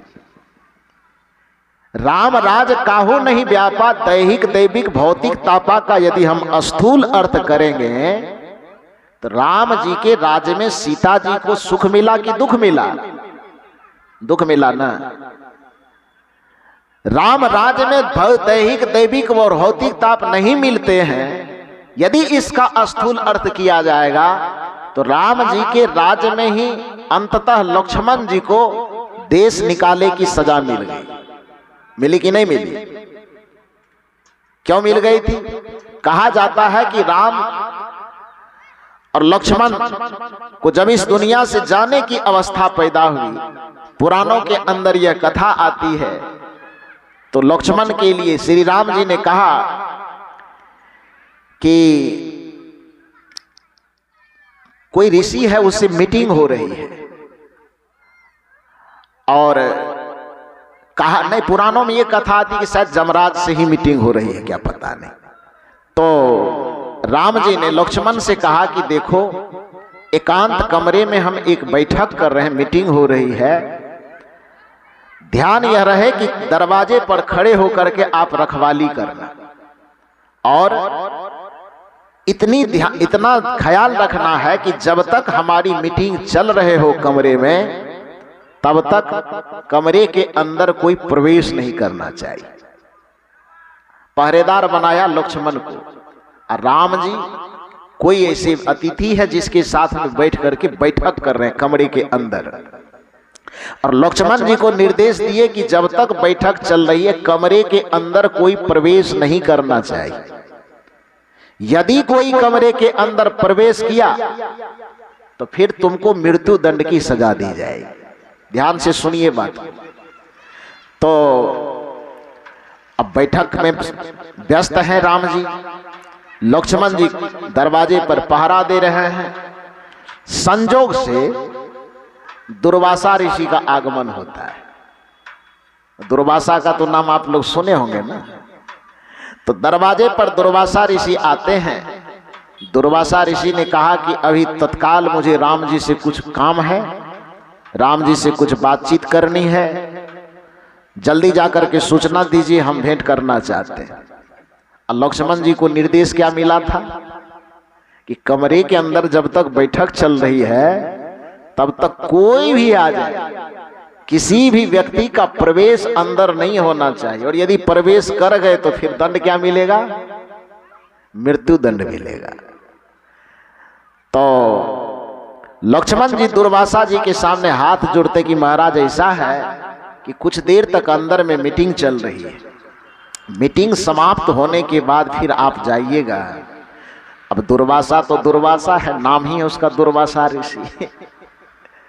तो क्रोध से तिलमिलाया उन्होंने, और क्रोध से तिलमिलाते हुए उन्होंने कहा कि मुझे पहचानते नहीं हो कि मैं कौन हूं, मुझको इंतजार करना पड़ेगा राम जी से भेंट करने के लिए, जल्दी से भेंट करवाओ, और नहीं भेंट करवाओगे तो मैं एकदम श्राप दूंगा, तो पूरी अयोध्या को उलट पुलट दूंगा। अब लक्ष्मण जी बड़ा असमंजस में पड़ गए।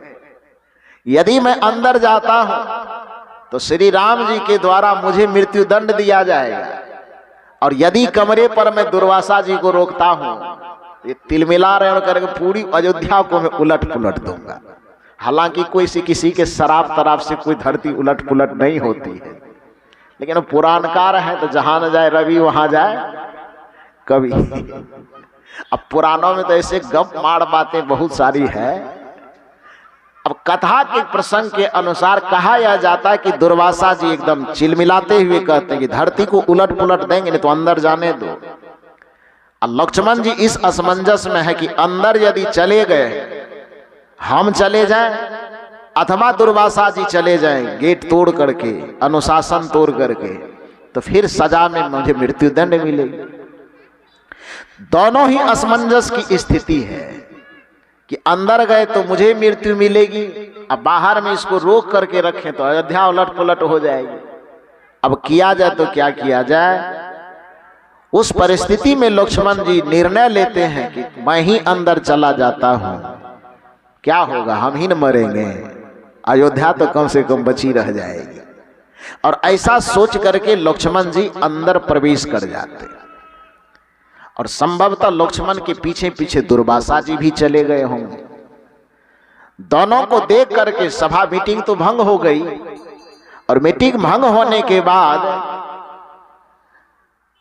चूंकि राम जी के लिए कहा जाता है या रघुकुल के लिए कहा जाता है कि प्राण जाए पर वचन न जाए, तो राजा के द्वारा उस समय वह वचन दिया गया था कि यदि यह मीटिंग भंग हो गई, किसी भी अवस्था में कोई व्यक्ति प्रवेश कर गया, मीटिंग की एक भी बात किसी ने सुन ली, तो फिर जो रखवाला है उसको मृत्यु दंड दिया जाएगा।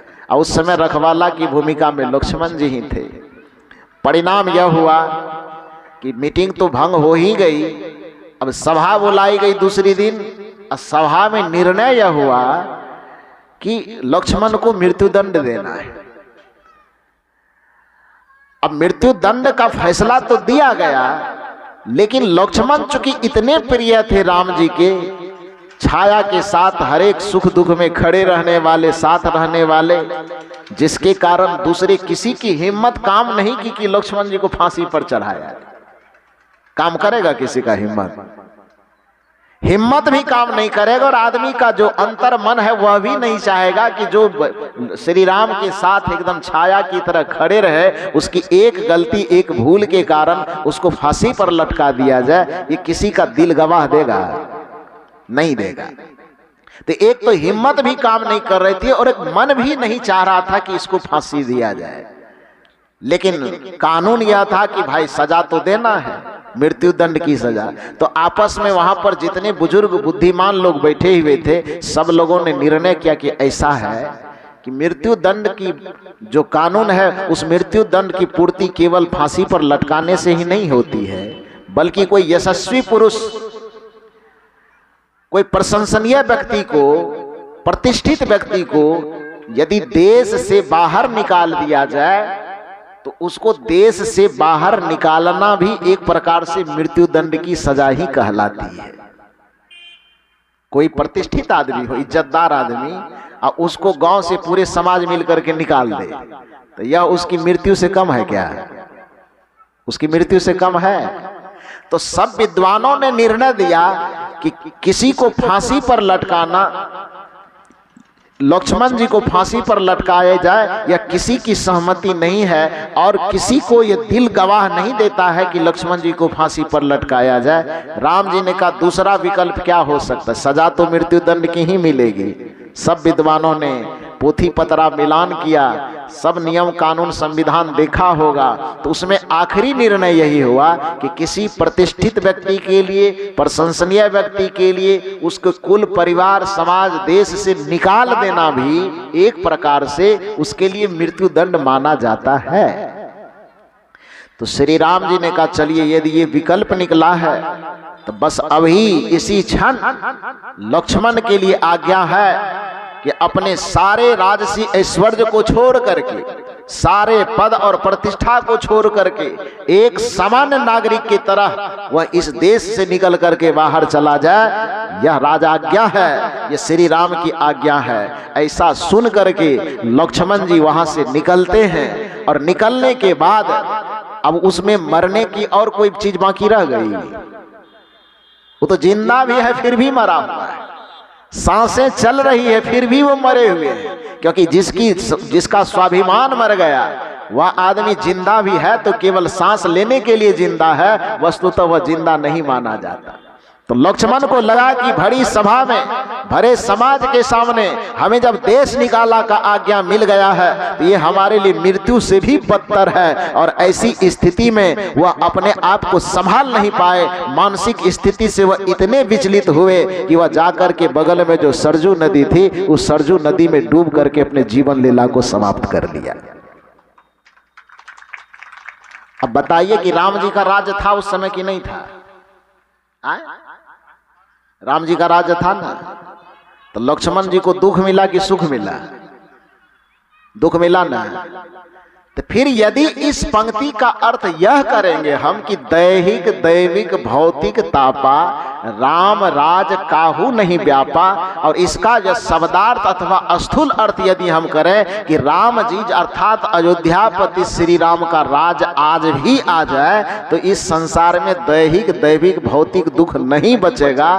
तो भैया जिस समय त्रेता युग में राम जी खुद थे उसके राज में भी किसी के पास दैहिक दुख था कि नहीं था? दैविक दुख था कि नहीं था? भौतिक दुख था कि नहीं था? राज्य के और लोगों की तो बात छोड़ दीजिए, उनके घरे में दुख था, उनके परिवार में दुख था कि नहीं था? फिर सवाल यह पैदा होता है कि क्या गोस्वामी तुलसीदास जी ने यह बात गलत लिखा? गलत नहीं लिखा, बात सही लिखी गई है, लेकिन अर्थ उसका हम लोग गलत करते हैं। बात सही क्यों लिखी गई है? तो वस्तुतः परम सुख का जो धाम है वो राम का राज्य ही है, जिसके बारे में सदगुरु कबीर साहब कहते हैं कि बहुत दुख दुख दुख की खानी तब बची हो जब राम ही जानी। जिस बात की उद्घोषणा कबीर साहब करते हैं कि जब राम तत्व को जान करके उसमें स्थित हो जाओगे तो तुम तीनों प्रकार के दुख से दूर हो। हालांकि 3 प्रकार का नाम नहीं लिया इन्होंने कबीर साहब ने, लेकिन दुख की गिनती 3 बार करवाई। बहुत दुख दुख दुख की खानी 3 बार नाम लिया ना। तो 3 बार नाम लिया, क्यों लिया? क्योंकि दुख त्रिविध है संसार में, दैहिक दुख, दैविक दुख और भौतिक दुख। इसी को दूसरी भाषा में कहते हैं आधि दुख, व्याधि दुख और उपाधि दुख। ये 3 प्रकार का दुख मानव के जीवन में है। सदगुरु कबीर साहब ने इन तीनों दुख का अलग अलग नाम तो नहीं लिया, लेकिन दुख की गिनती 3 बार करवाई। बहुत दुख दुख दुख की खानी तब बची हो जब राम ही जानी।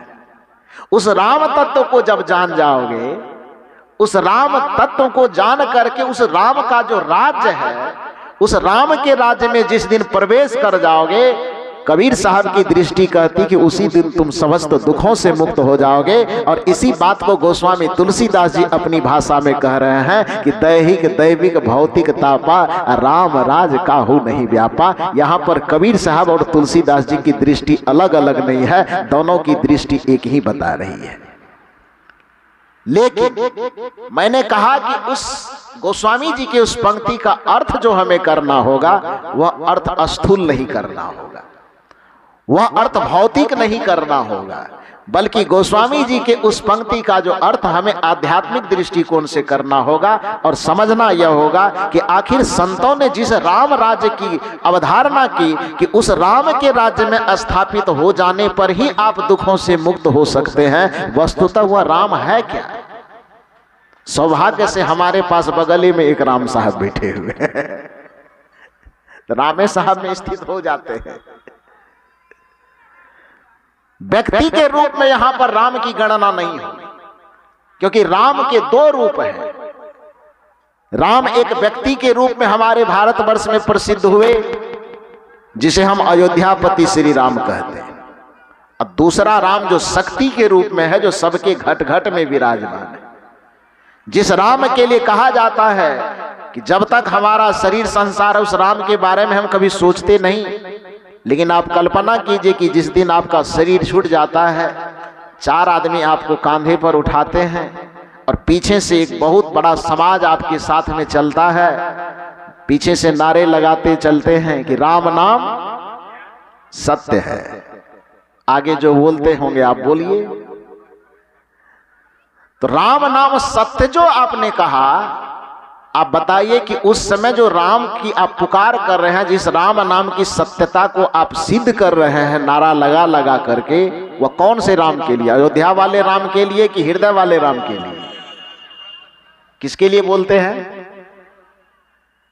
जिस समय आप श्मशान ले जाते हैं तो उस समय जो ये राम नाम सत्य है ये नारा लगाते हैं, कौन राम के लिए? भीतर वाला के लिए कि वो अयोध्या वाला के लिए?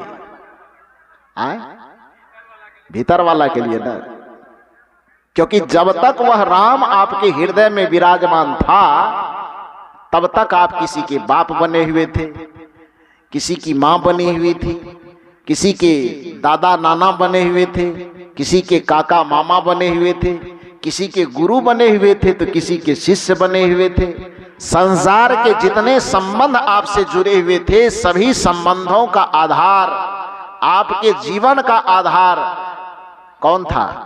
वो राम था, जो आपके भीतर में बैठा हुआ था।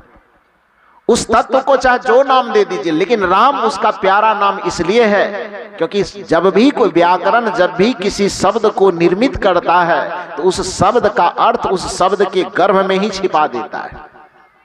जैसे बचपन से व्याकरण में हम लोग पढ़ते आए, लंबोदर किसे कहते हैं? तो क्या परिभाषा दिया गया? लंबोदर, वो तो गणेश जी उसका हुआ उपमा होंगे, लेकिन लंबोदर की जो परिभाषा हम लोगों को क्या रटवा गया था?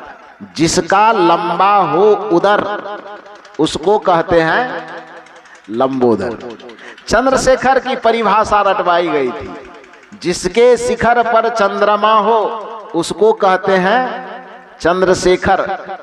जो जगत का नाथ हो उसको कहते हैं जगन्नाथ। यही न पढ़ाया गया था।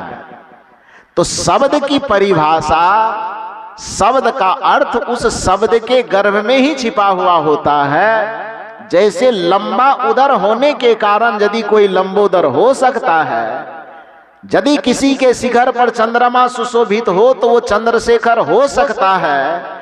जो जगत का नाथ हो तो वो जगन्नाथ हो सकता है। तो फिर राम शब्द जब निर्मित हुआ होगा तो उस राम शब्द की कोई परिभाषा दी गई होगी कि नहीं? उस राम शब्द की जो परिभाषा दी गई, जो सबके घट में निरंतर रमन करके सबको जीवंतता और चैतन्यता प्रदान करता है, तो सबके घट में निरंतर रमे होने के कारण उस परम तत्व को राम कहा जाता है। उसके और अलग कई नाम हो सकते हैं, लेकिन सभी नामों में जो सबसे प्यारा और सर्वस्वीकार्य नाम उस आत्मा के लिए है, उसको राम शब्द से संबोधित किया जाता है। और सदगुरु कबीर साहब ने भी उस तत्व को बड़ी उदारता के साथ राम कहा है। लेकिन उन्होंने अफसोस जाहिर किया कि हमें समझना था हृदय वाले राम को, लेकिन हम दूसरे राम की तरफ मुड़ जाते हैं। और कबीर साहब ने इस पर अफसोस जाहिर करते हुए कहा है कि दशरथ सुत तिहु लो कहीं जाना, लेकिन राम नाम का मर्म है। राम नाम का मर्म कुछ और है।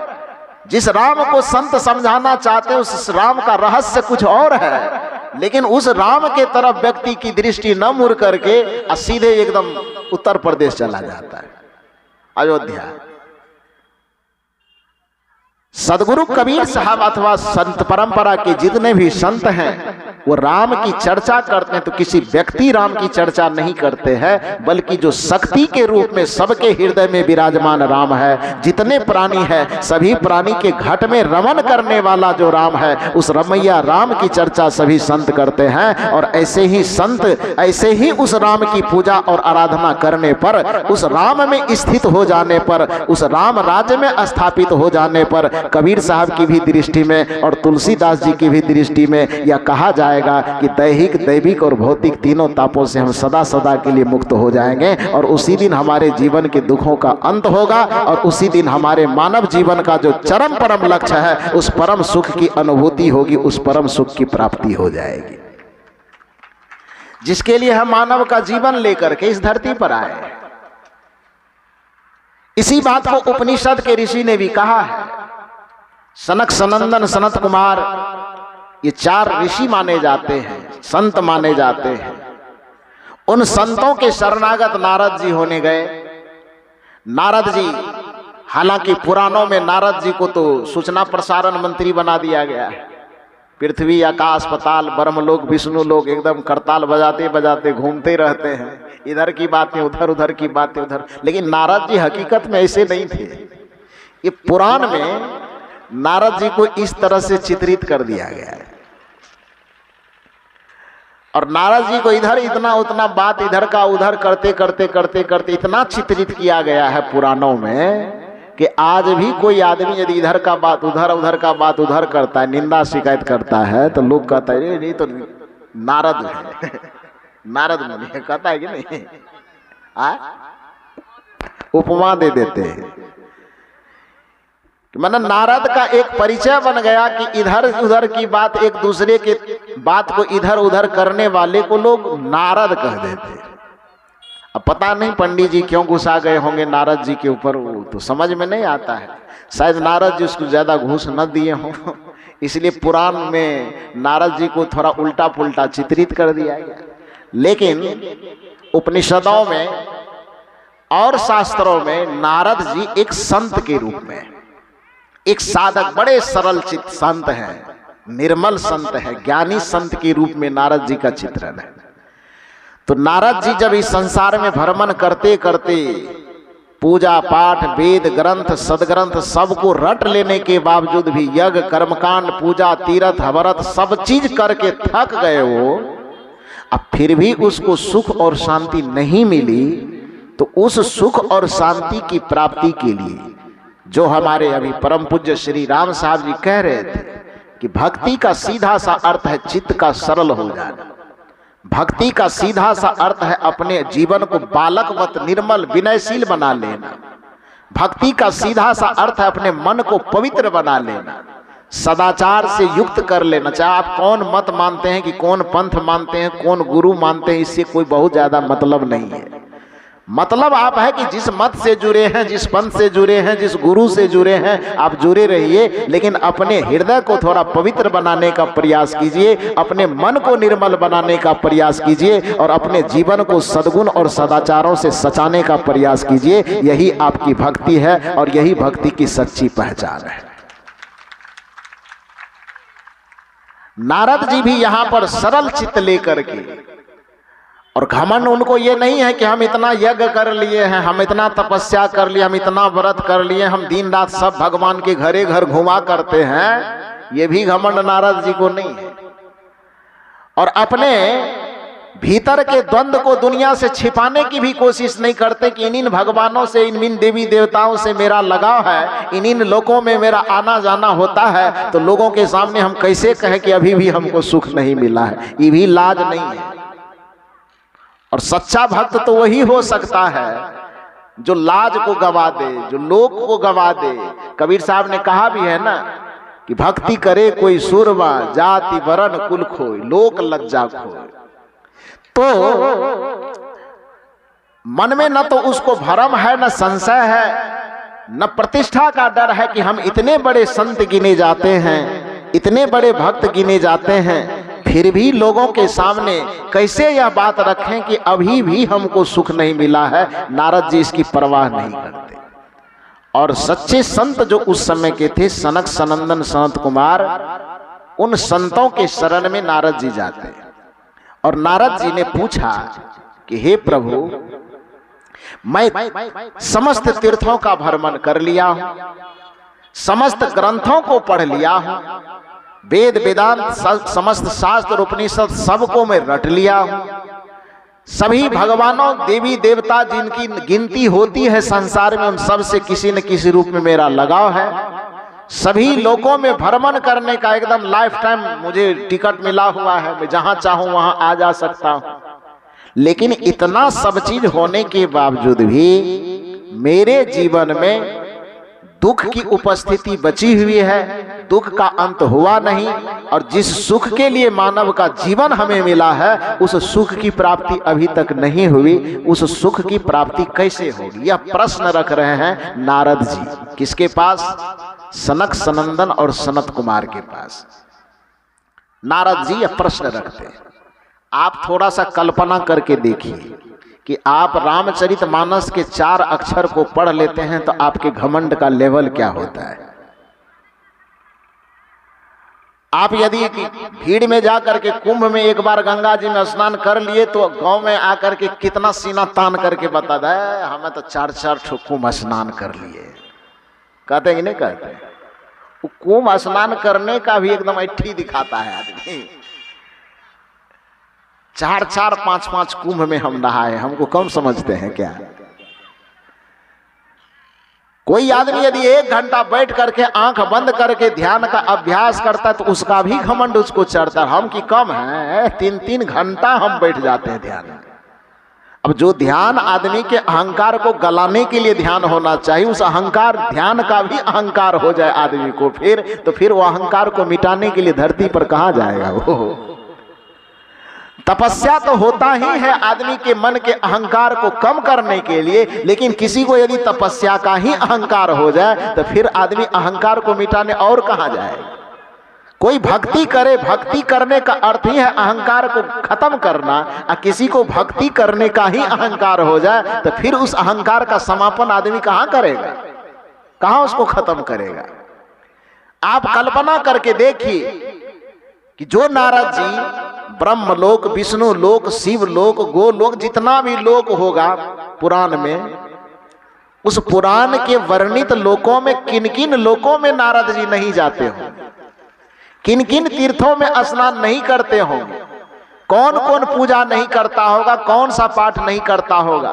वेद वेदांत शास्त्र रटे हुए थे उसके कंठ में, लेकिन उसके बावजूद भी अपनी विनम्रता से वो स्वीकार करते हैं कि इतना चीज करने के बावजूद भी जिस परम सुख की प्राप्ति के लिए मानव जीवन हम धारण करके आए हैं, वो परम सुख की प्राप्ति अभी नहीं हुई है।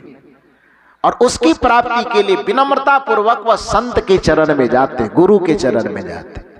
ध्यान दीजिए, हमारे पूज्य साहब जी ने अभी आपको बताया कि ये परम सुख की जो प्राप्ति है वो वस्तु गम्य नहीं है, वह गुरु गम्य है।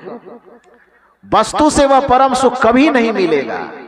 जब भी मिलेगा वो सदगुरु के सानिध्य में मिलेगा, सदगुरु के आदेश और उपदेश का आचरण करने से मिलेगा।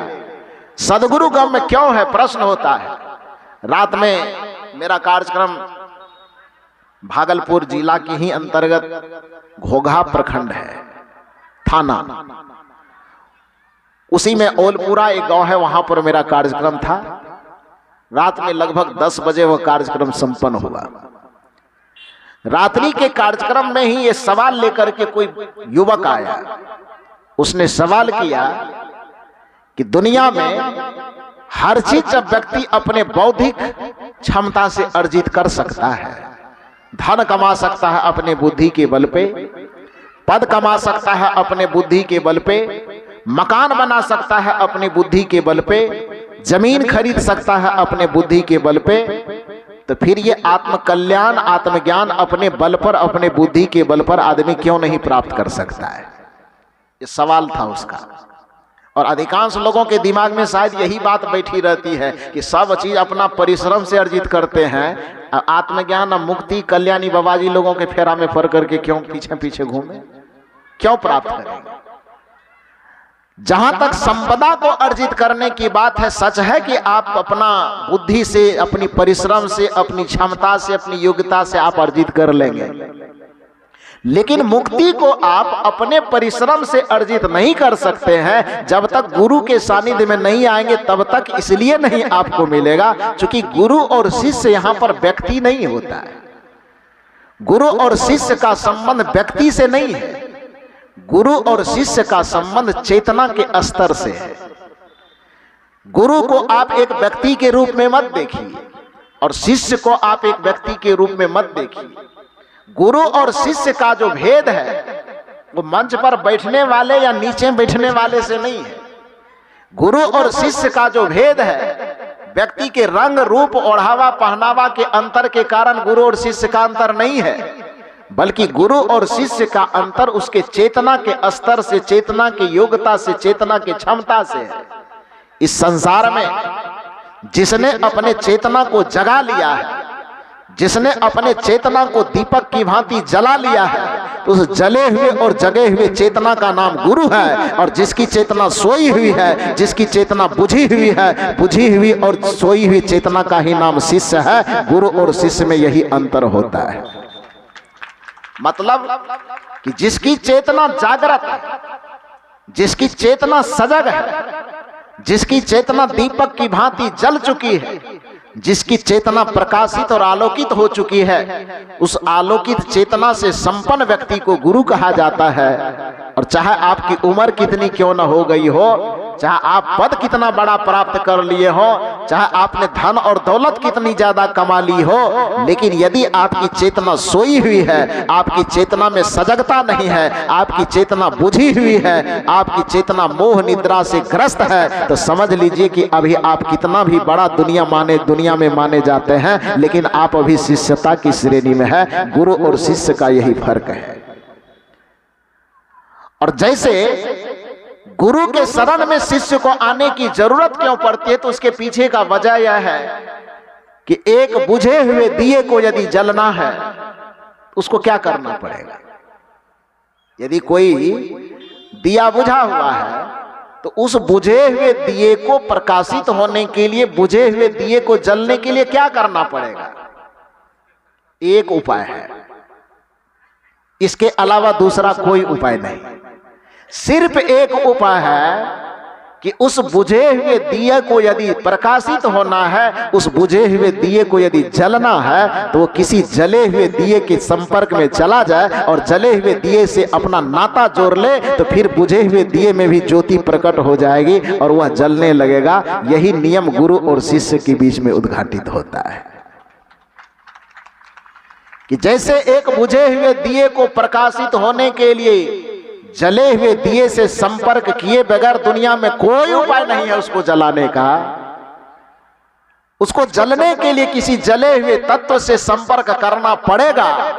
उसी तरह से संसार में जो शिष्यता की श्रेणी में खड़ा है चेतना, जो संसार में शिष्यता की श्रेणी में आने वाली चेतना है, उस शिष्यता की श्रेणी में आने वाली चेतना को बड़ी विनम्रता पूर्वक, बड़ी सरलता पूर्वक, बड़ी निष्कपटता पूर्वक किसी जगे हुए चेतना वाले महापुरुष के शरण में जाकर के अपने आप का समर्पण करना होगा। तभी बुझी हुई चेतना जल सकती है, तभी बुझी हुई चेतना प्रकाशित हो सकती है। यही है गुरु के शरण में शिष्य का समर्पण, और इसी समर्पण के बदौलत ही शिष्य का उद्धार होता है। इसलिए गुरु के शरण की अत्यंत आवश्यकता होती है भक्ति करने के लिए।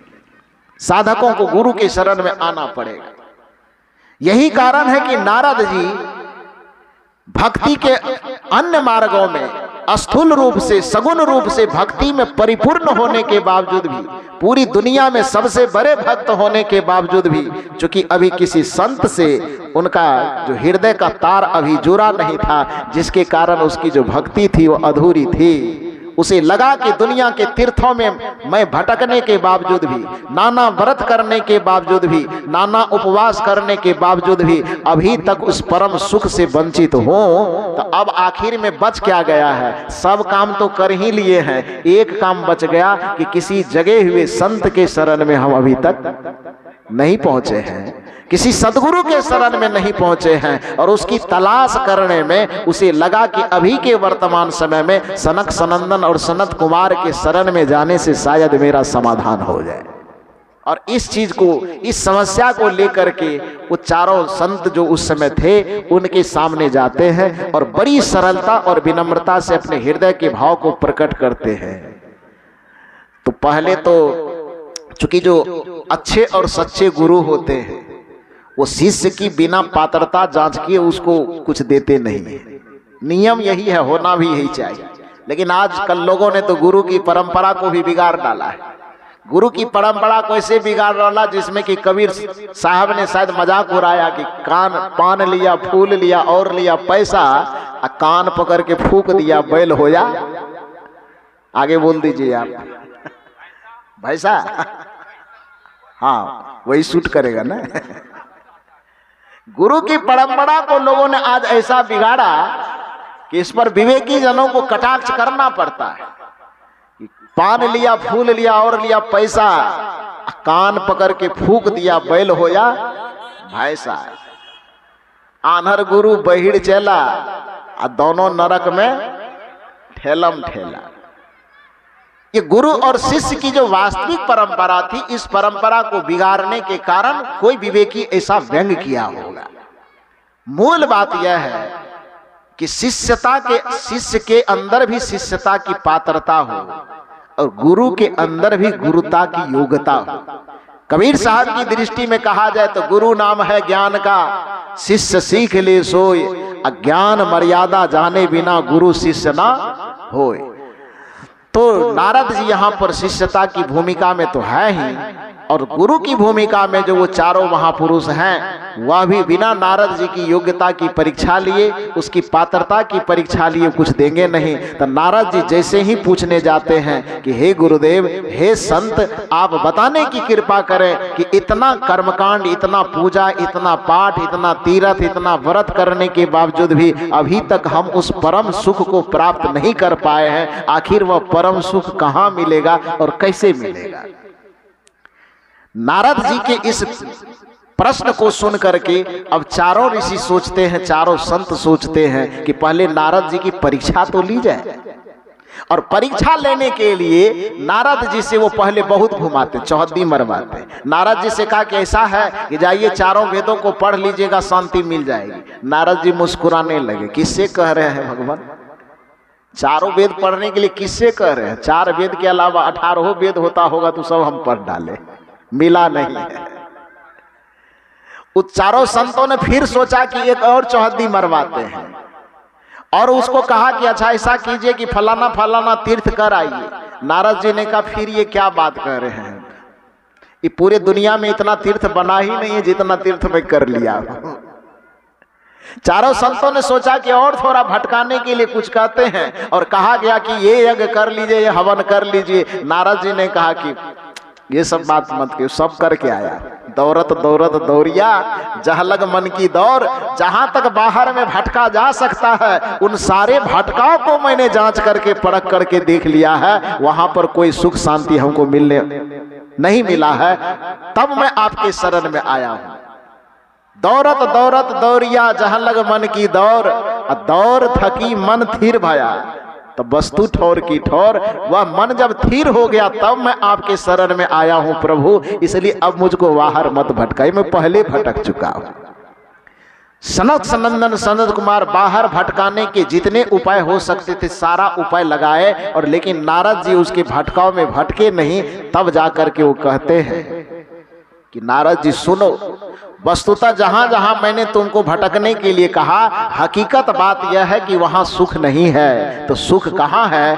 उपदेश करते हुए कहते कि यो वै भूमा तत् सुखम ना अल्पे सुखम मस्ति ही। जो संसार में अल्प दिखने वाले चीज हैं, जो क्षणभंगुर दिखने वाले चीज हैं, चाहे वह प्राणी हो, चाहे वह पदार्थ हो, चाहे वह परिस्थिति हो, प्राणी चाहे वह पत्नी के रूप में हो, कि बेटे के रूप में हो, कि परिवार के रूप में हो, कि समाज के रूप में हो, संसार में जो कुछ भी अल्प दिखाई देता है, नाशवान दिखाई देता है, क्षणभंगुर दिखाई देता है, चाहे वह प्राणी हो, चाहे पदार्थ हो, चाहे परिस्थिति हो, उसमें सुख नहीं है। क्योंकि ना अल्पे सुखमस्ति, जो अल्प है, जो क्षणभंगुर है, उसमें सुख होता ही नहीं है। तो सुख कहाँ है? तो यो वै भूमा, जो भूमा है, भूमा का सीधा सा अर्थ होता है जो सत्य है, जो अपरिवर्तनशील है, जो शाश्वत है, जिसका नाश नहीं होता है, जिसके बारे में श्री कृष्ण कहते हैं कि न जायते मृते वा कदाचिन्न भूत्वा भविता वा न भूयः अजो नित्यो शाश्वतो अयम पुराणो न हन्यते हन्यमाने शरीरे नैनं छिदन्ति शस्त्राणि नैनं दहति पावकः न च क्लेदन्त्यापो न शुष्यति मारुतः। जिसको शस्त्र काट नहीं सकती, जिसको अग्नि जला नहीं सकती, जिसको वायु अवशोषित नहीं कर सकता, जिसको पृथ्वी अपने गर्भ में समा नहीं सकती, जिसका न जन्म होता है, जिसकी न मृत्यु होती है, जो काल और परिस्थिति से सदा सदा के लिए मुक्त है, जो भूत में भी था, वर्तमान में भी है, भविष्य में भी वैसा ही रहेगा, उस अपरिवर्तनशील सत्ता को, उस शाश्वत सत्ता को चेतन आत्मा कहते हैं, जो आपके हृदय में विराजमान है। उस आत्मा रूपी राम में जिस दिन आपका रमन हो जाएगा, उसी भूमा में आपको परम सुख मिलेगा। यह नारद जी को उपदेश किया जाता है सनक सनंदन के कुमार के द्वारा, सभी संतों के द्वारा। तो जिसको उपनिषद के ऋषि भूमा कहते हैं, कबीर साहब उसी तत्व को राम कहते हैं।